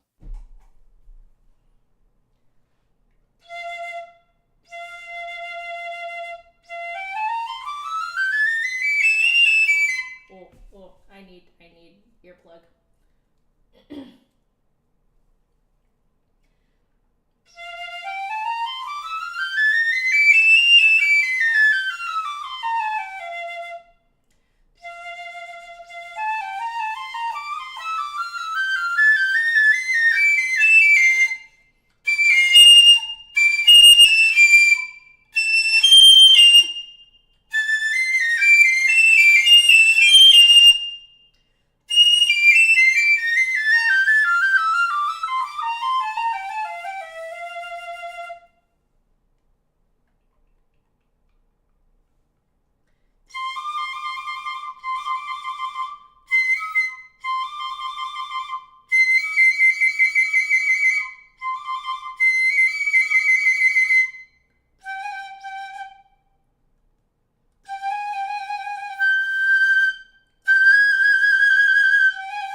Okay, I'm ready to talk.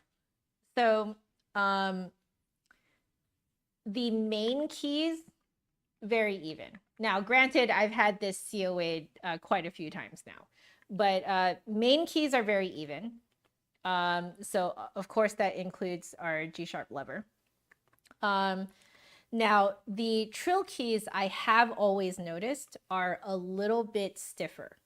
Now, I don't really mind it personally, but some people might. So they're a little bit stiffer.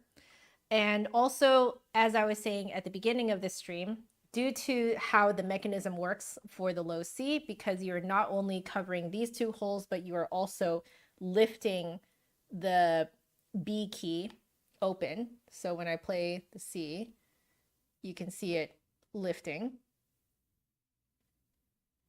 You can see that lifting. Whenever you play a C, that key feels very stiff and very heavy. Now, you don't play a low C very often on the piccolo anyway, so it doesn't really matter to me personally. That's why I personally didn't really have a problem with it, but it does feel very heavy. That is a fact. So it feels very heavy. Low C feels very heavy.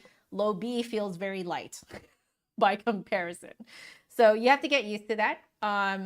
But all the other keys are, to me, are very, very even. I would say it's like medium resistance. They're not super, super light.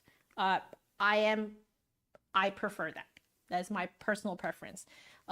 So I will put here, main keys are like a medium resistance. Very even. I'll say the trill keys, a little stiff, definitely a little stiff. The low C key is very stiff, but that is due to the design of the mechanism. Yeah, other than that, very even. Now, you guys probably noticed that up high, I was having a little bit of trouble, but that's because I have not actually yet fully trained myself to do the lower lip forward while resonating high. So excuse that. So sorry about that. But there you go. That is the mechanism. Any questions so far?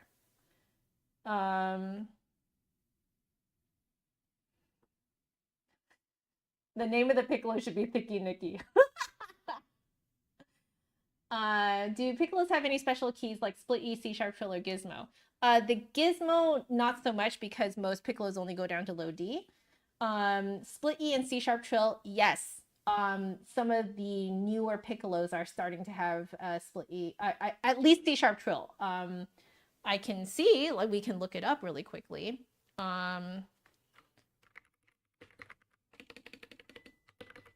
Oh, there goes the oven. So I'm gonna wait a little bit longer and then put in the chicken. So yes. Even Burkhart's have a split E mechanism, apparently. Yes. So you can have split E, you can have C sharp trill. There you go. Yeah. Great question. Now you know. Let's see. So Pop Minimalist, when you were trying the Nagahara, it took you over a week to get used to it. Did I encounter problems evaluating Nagahara versus a normal piccolo? Yes and no. I would say that I personally actually took to the Nagahara much more easily than a normal piccolo. So, yeah. I personally like it more. Now, flute technicians out there might slightly disagree. My piccolo actually did have to stay in the shop once for an extra week because it was being super finicky. Oh, why is it that that's what I want, right? But anyway, there you go. So now let's go into articulation. And let's see what it has to offer us. So I'm going to look at the like resonance drawing that I made while doing this. So I'll put that on the screen in a bit, but I think you guys might want to see kind of like a larger video of me playing. So we'll do that.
It's exactly what I demonstrated in the when I was figuring out the resonance of the piccolo. So let's change back to that screen.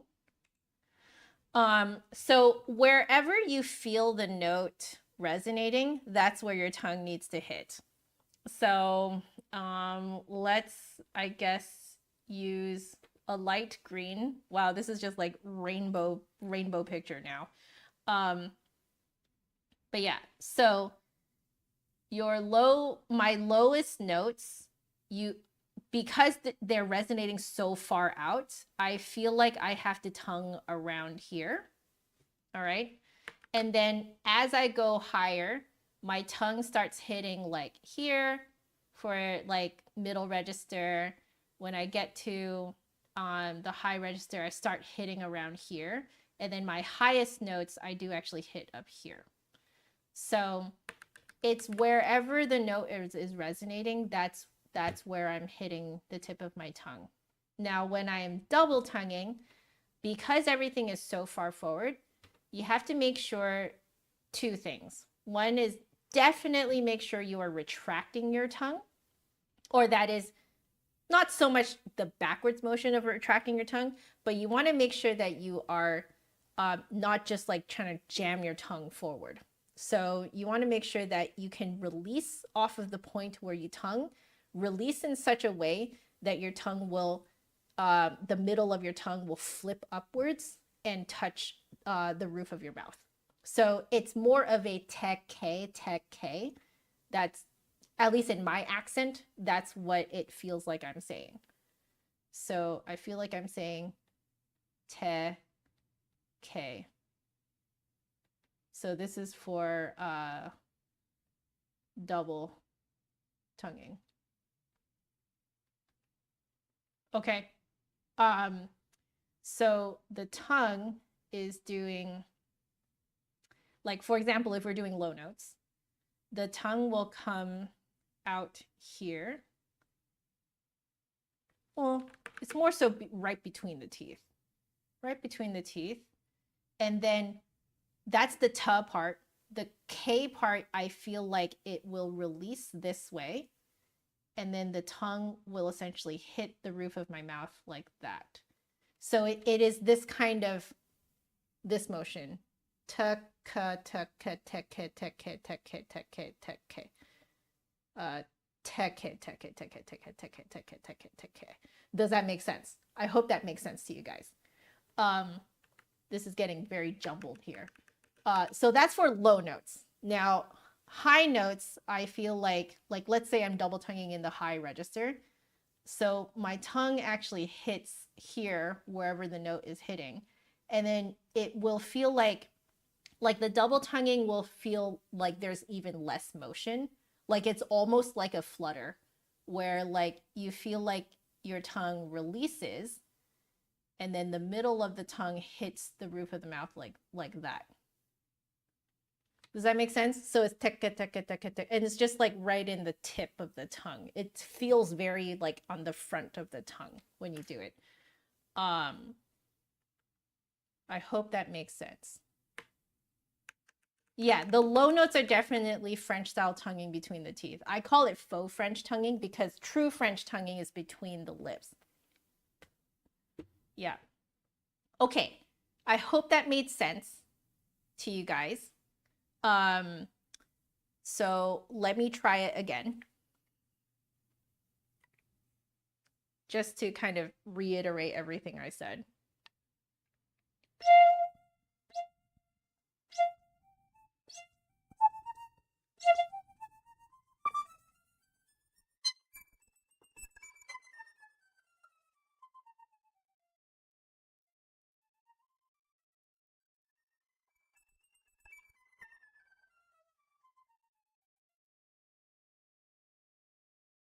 There you go. Yeah. It's nice to actually like put it into words so that it sticks in my head too, how this piccolo likes to be played. This is very, very similar, if not almost exactly the same as how it feels on my flute. So yeah, it's really no wonder that I really gravitated towards the Monka head joint with the Mopane wood lip plate. You know, I think it has something to do with the wood that causes you to have to play like this. Okay, so that is double tonguing. Let's fill in our notes. So I'm just going to put here follows where the note wants, or tongue, we'll put here tongue hits where the notes want to resonate. Okay. Now what I will also put here is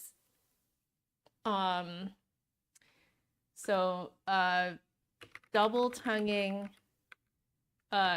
K hits the roof of the mouth. There's a little bit more motion slash distance when double tonguing low notes, less motion slash distance when double tonguing high notes, because you're already against the roof of your mouth. Okay, hope that's good. Okay, so now last thing is just noodling around a little bit. So I am looking at the time, and I think it is time for me to pop the chicken into the oven. So I'm gonna go do that. I'm gonna put you guys on break again. I will be right back. Okay? See you in a bit.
Alrighty, hello, I am back.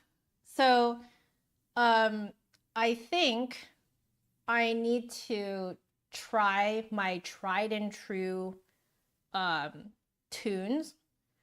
I'm gonna try a few different things, a few different styles, and get a feel of what this piccolo is good at doing. So what's a good one? I think I have some current favorites, so we can go with those. Oh, right, I should probably swap this. Thank you for the reminder.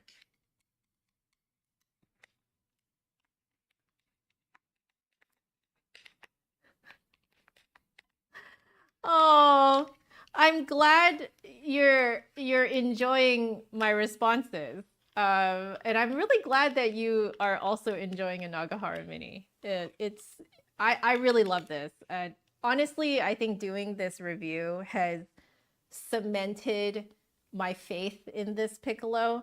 Like, I truly did pick the one that works for me, because what I just described to you is exactly how I do want to play. The only thing I have to get used to is the lip manipulation. Oh, yes, thank you. Cheers.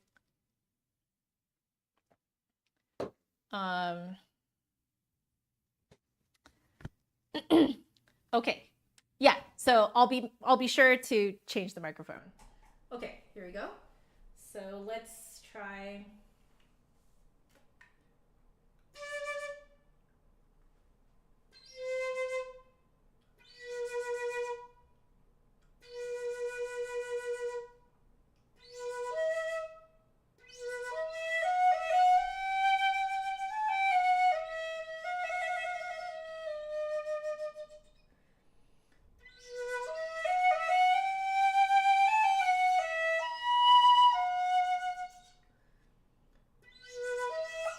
Oh gosh.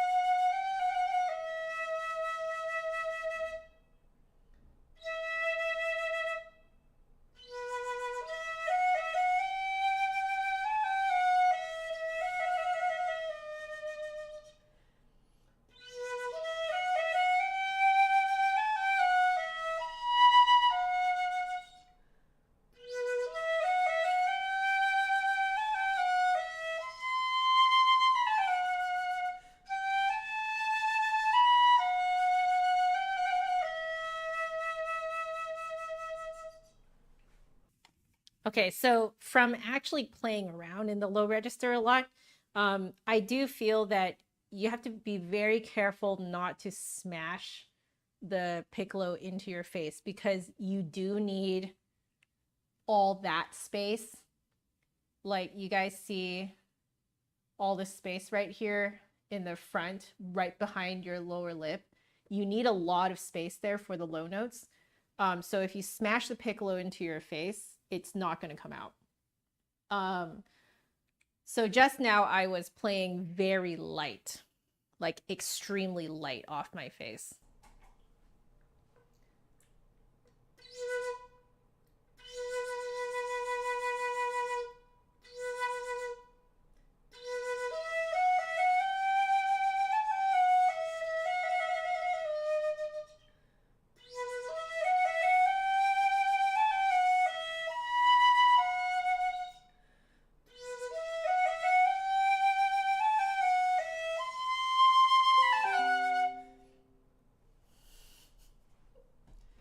Really? Really, computer? Okay.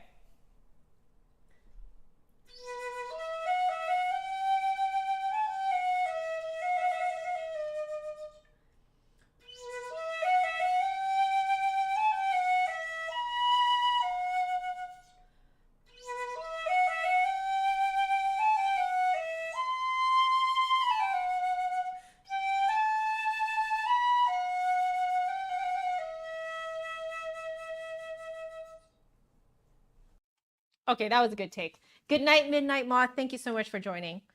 All right, so now I want one in the middle register. You know, just because I can, I'm going to look up an actual transcription of In Dreams or Concerning Hobbits.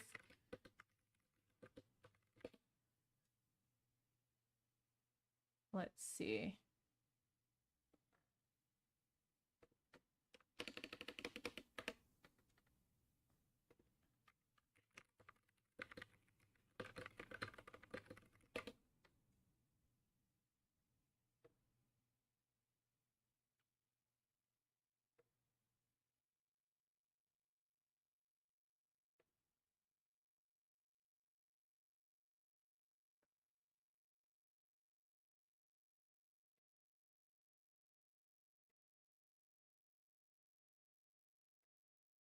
It's not in the key that I want it in.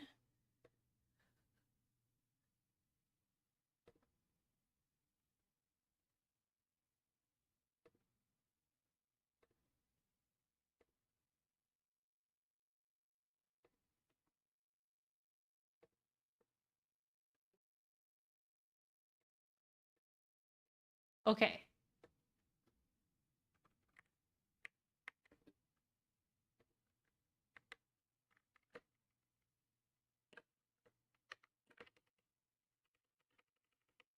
All right. That's clear enough.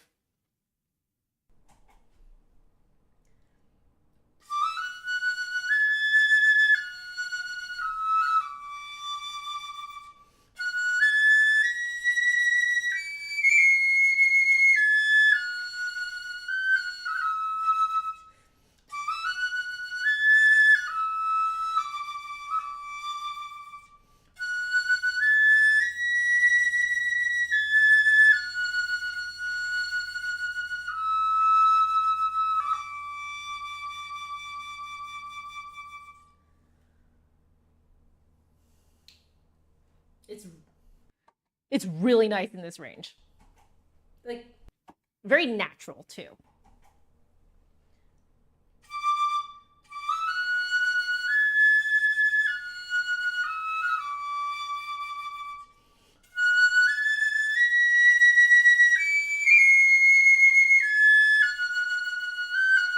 Oh, wrong trill.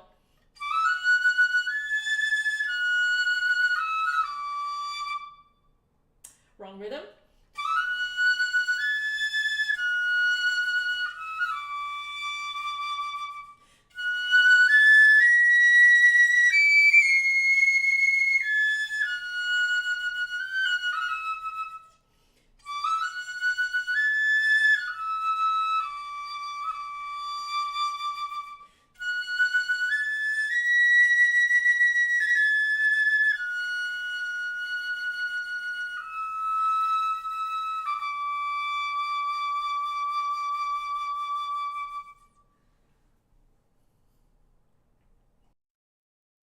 Okay. Okay. I would say, yeah, by far, this Piccolo really wants to play in the middle register. It just sounds, it's very natural, and it just sounds just good. I'm not even playing with the best tone that I could possibly do, and it already is sounding really, really good. I do want to try it once more with like really thinking about where it's resonating and what my lip is doing and stuff. So get one more time.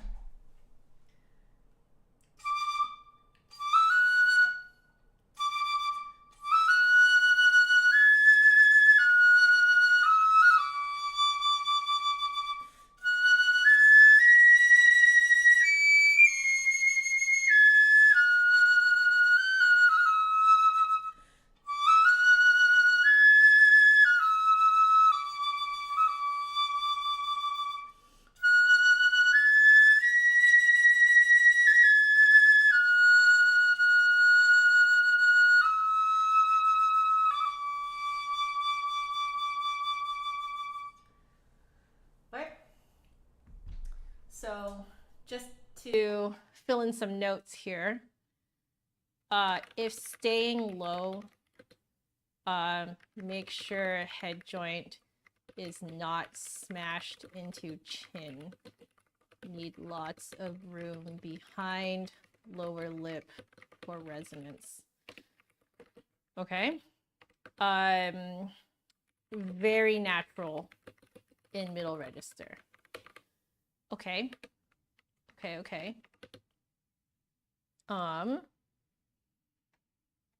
Let's try. This is gonna go really high, but we can try it.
So there I was trying out the difference between the high F sharps, like if you do the alternate with the middle finger or you do the regular.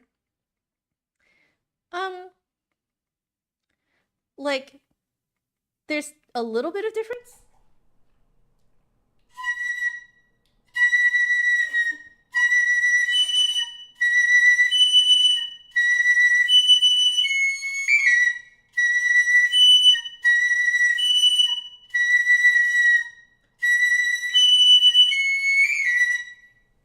So my thinking is actually, in terms of what I'm hearing, the high F sharp is actually clearer with the ring finger than the middle finger. And I wonder if it's because this is a cylindrical piccolo. On other regular piccolos, conical bore piccolos, I personally noticed that the middle F sharp, the middle finger F sharp speaks more clearly. So I wonder if that is a property of the cylindrical.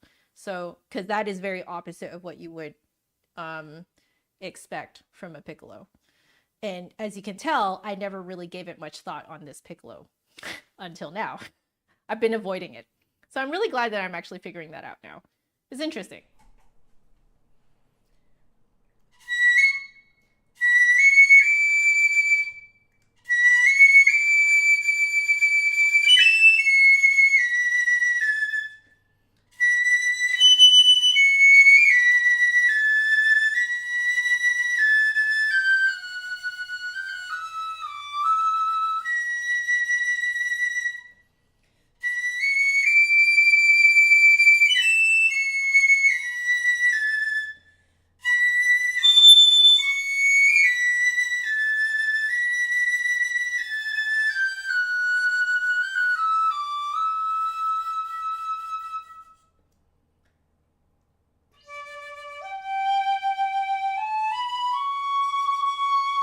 Oh, okay.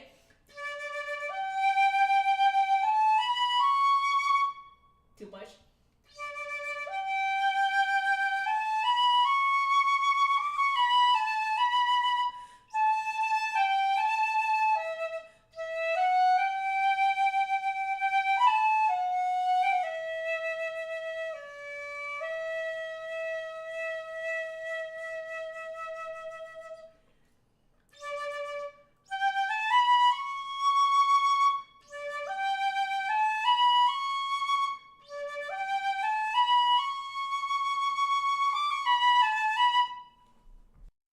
All right, so the C sharp is really finicky. So I'm just gonna write these notes down for myself. So high F sharp, better with ring finger. Usually middle finger speaks better on typical conical bore piccolos. Watch out for tuning on C sharp that technically is 6. Okay, good to know. Okay, I know that some of you guys wanted some whatchamacallit? Wanted some Baroque stuff, right? I'm also curious. So one thing that gave me a lot of grief when I was in university was the Vivaldi Piccolo Concerto. So I believe it's the one in C. So let's see.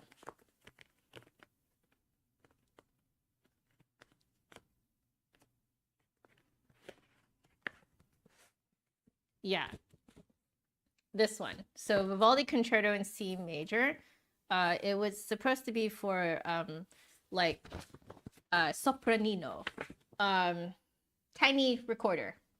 So I had a lot of trouble with this, like a lot, when I was in school. And I think it was because I wasn't understanding all of these things that I just talked about in this stream. And also I was on a, not a grenadilla piccolo, but on a composite piccolo, which looking back, I realized did not fit me at all.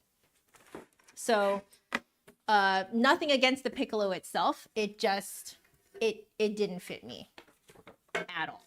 Okay, so I'm gonna give this Vivaldi, bits and pieces of the Vivaldi concerto a try.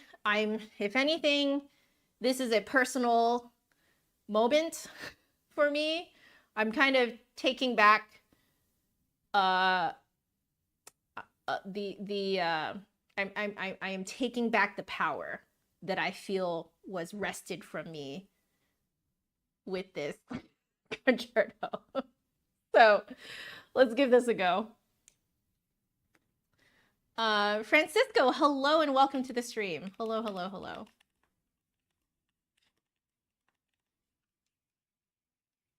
Oh, happy anniversary, Sean. Happy anniversary. Oh, how sweet. Okay, Pop Minimalist is asking, what difference did I find between the different woods for the Mini? Struggle between the pink ivory and the black wood. Mostly I felt, at least my memory of it, mostly I felt that the differences was where they resonate in the mouth, where it forces you to resonate in the mouth. That I noticed was the biggest difference by far. Maybe a little bit of like the Airstream shape, but where it resonated in the mouth definitely was like the biggest difference. Yes, reclaim my piccolo power. That is what I'm doing here. Okay, so let's do the Vivaldi. Just bits and pieces here and there. Okay.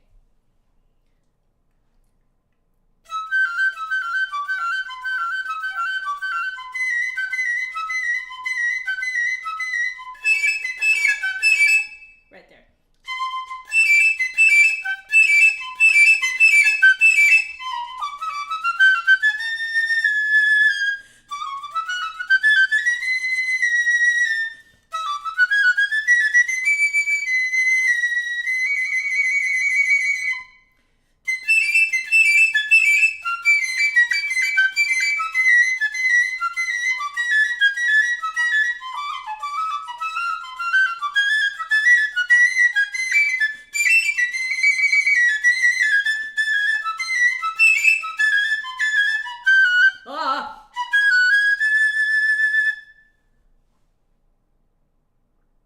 Definitely easier.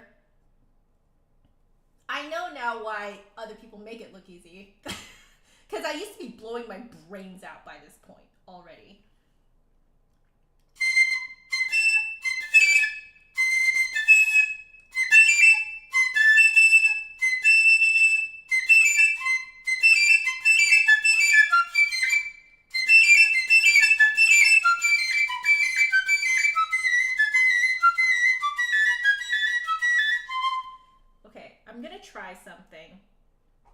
I'm gonna try something because I am noticing that I'm having some issues with the fingering there. I'm going to try a little bit of a rock stroke grip.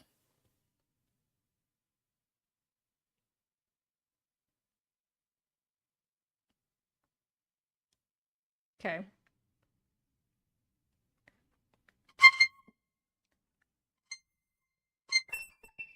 Oh, sorry.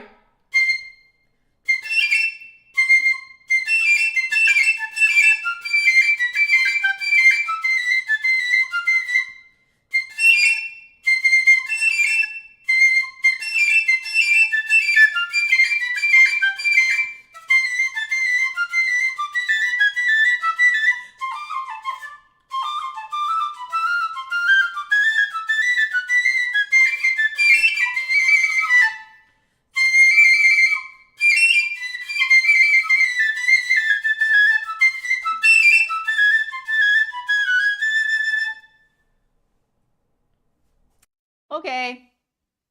I think I am a small enough person that I at least need a slight rock stroke grip while playing a Nagahara Mini. That is hilarious. I'm gonna try. I'm just trying.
I'm still forgetting to stick my lip out.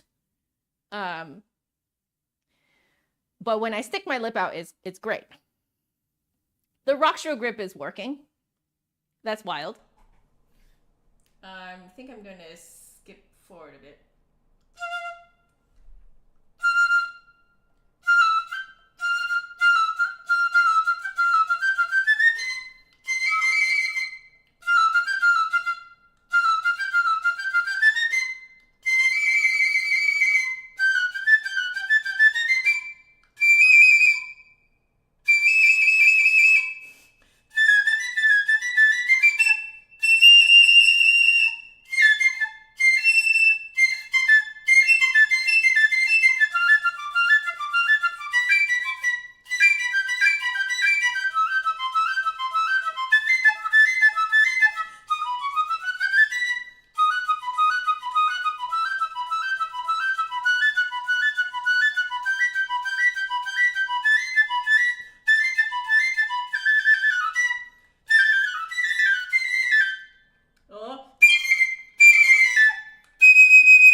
Okay.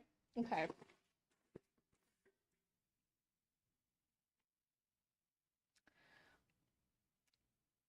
I will tell you guys how I feel after.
Oh, there's the typos.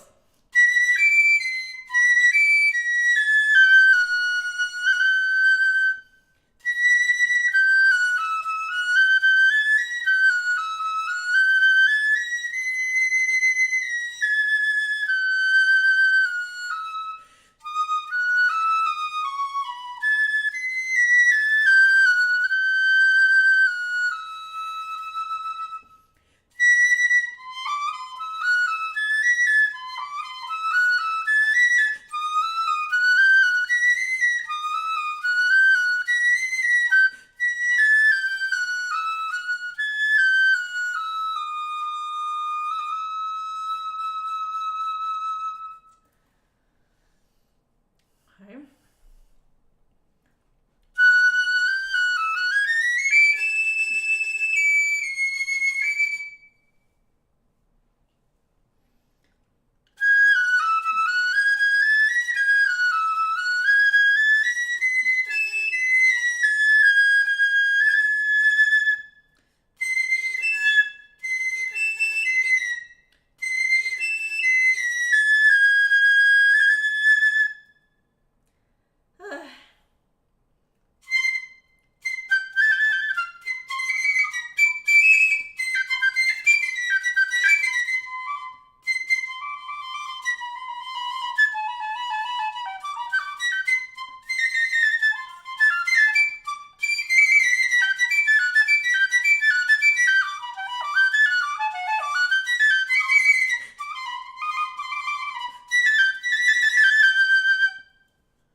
Yeah.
I'm going back into old habits, so I need to remember to keep my lip forward.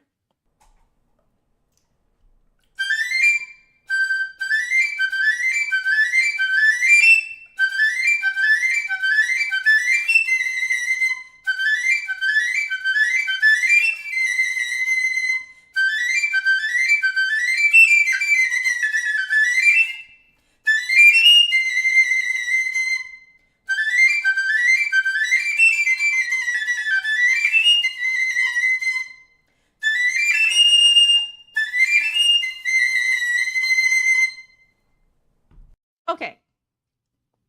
I have not touched this pretty much like maybe once or twice because you guys asked me to like sight read it again, but I have not touched it like seriously since university because I had so much trouble. I almost played the whole thing for you guys. I think I only skipped one little part in the first movement. And I am experiencing something very similar to how I felt when I was trialing my my Manka head joint. I'm kind of mad.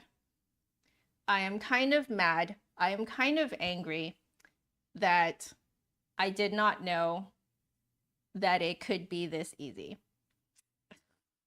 Because I want you guys to know just how much I was blowing my freaking brains out playing this.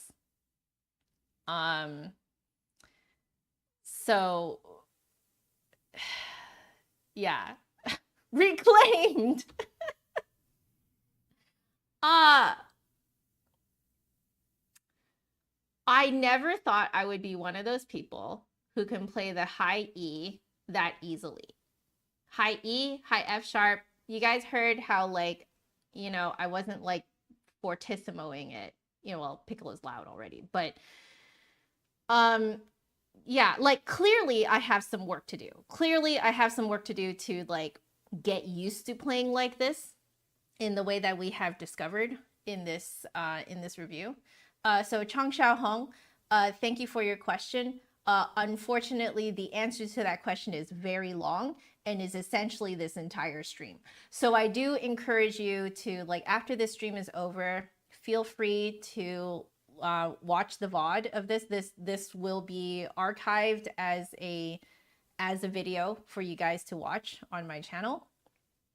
So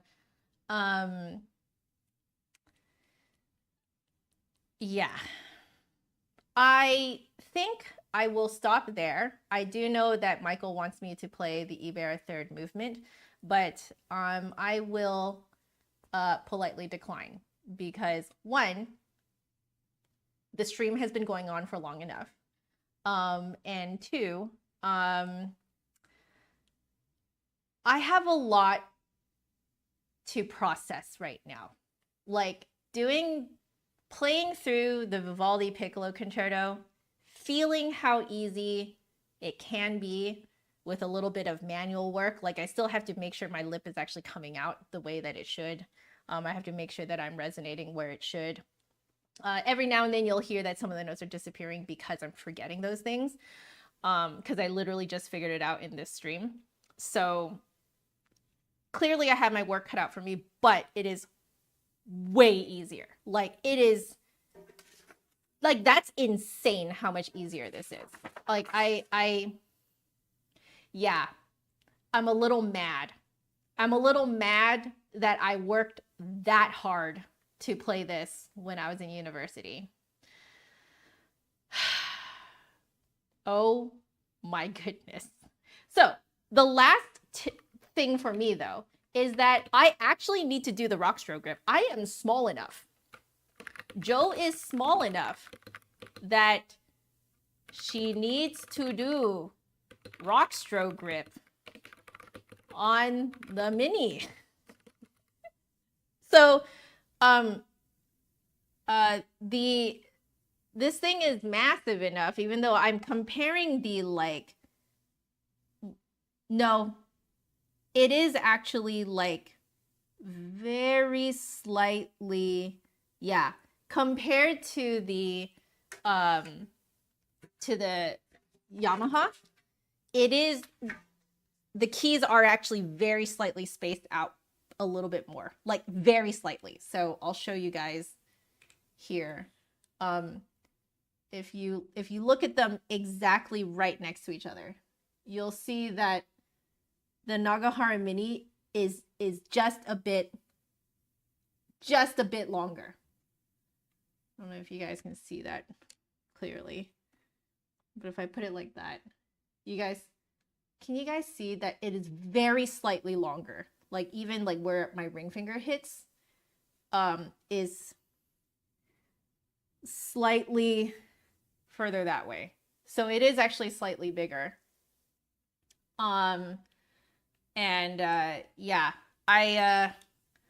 so I actually have to do a rock stroke grip. Otherwise, like I'm actually like I can feel that I'm having some like reaching problems, or like just dexterity problems. So I have to do the rock stroke grip, which is to line up the opposite edge of the lip hole to the middle of the keys. And along with that, I did notice that I need to make sure that I'm not using like the tip of my thumb to play the thumb key. I have to play it like I play my flute, which is I actually play it with the knuckle, or the middle joint, that is. So use middle joint of thumb to play thumb key. And then that way I don't get that weird grippy feel. So yeah, I have to actually play my piccolo the way I play my flute, which is wild. Like I didn't really think of that. Okay. There we have it. So I think that's it. Is that it? Is there anything else you guys want to know about my Nagahara Mini? Because I have a lot to process. I have a lot to process. That was a lot. Yes, exactly. The keywork is more spaced out. I'm glad that this is the kind of video you want to see before you begin your Nagahara journey. I'm really glad. I wish I did this at the beginning. I didn't, because I was still working through a lot of mental hoops. So it took me until now to get through all the mental hoops and actually do this live stream. So Chris, thank you so much. Chris Thomas, that's so sweet of you to say. I am really enjoying this stream. Thank you. Yeah. So Sean, did I hear about this piccolo and think that this might be the one, or did I just have no idea? I heard about this and I thought it might be, or one of the woods of this. So I really liked the thought of playing a piccolo that was cylindrical and was closer in behavior to my flute. So yeah, that's why I wanted to try the Nagahara Mini. It's just I didn't know which wood I would like, and then I ended up picking the Mopane because it just felt the most comfortable to me. Yeah, and so I actually had this Nagahara Mini when I picked out my, well, when I accidentally ran into my Wonka Headjoint, which has Mopane wood lip plate. So for those of you guys who want to see, that's the baby. This is also Mopane wood. So I already had this piccolo, this Mopane piccolo, when I encountered this guy. So just to kind of like put that into, you know, chronological order for you guys. Yeah. Do I recommend hire an instrument like the Mini as a starter? No. No, I do not. Good question though. I would recommend that people look into, like if you want to look into a starter piccolo, you want to look into the standard like no fail piccolos out there. So a standard no fail is a Yamaha. So they've been in the industry for a long time. They know what they're doing. It just doesn't happen to like fit me very well. But as you can see, I own one as a backup. So in my opinion, you just want a tried and true, very durable piccolo to start with. So a lot of people go up between Yamaha, Gemeinhardt, and Jupiter. Those are your beginner ones. Now, I did at one point own a Dijou 102, which I would have kept if I didn't have so many mental hangups about it. Yeah. So, oh, there goes the chicken. I need to go and check it so it doesn't overcook. Let's see. Let's see. Yep, there you go. Allison, hello. Coming back super soon. Look at you go. Chris Thomas, do you have a DJ out to 102 and you like yours? There you go. If I didn't have so many mental hangups about it, I definitely would have kept that one. But it just wasn't good for my mental health to keep it on me. The Piccolo itself is fantastic. Yeah. Okay, well, I need to go and check on the chicken. So we're going to pop over here and say goodbye to you guys. Thank you all so very much for joining me on this very personal journey to figure out my Piccolo. I will have a 10-minute highlight reel from today's stream on sometime this weekend, either on Saturday or Sunday. If you are a channel member, then you'll actually get at least 24-hour early access to the video. So, all right, I don't know how long it's going to take for me to edit this little highlight reel, but yeah, I'll take the best parts out of today's stream and put it into a little 10-minute highlight reel. Hope you guys enjoy that. Thank you so much for being so kind and wonderful as I, embarked on this very personal, mountain of mine. So thank you so very much. I love you all so much.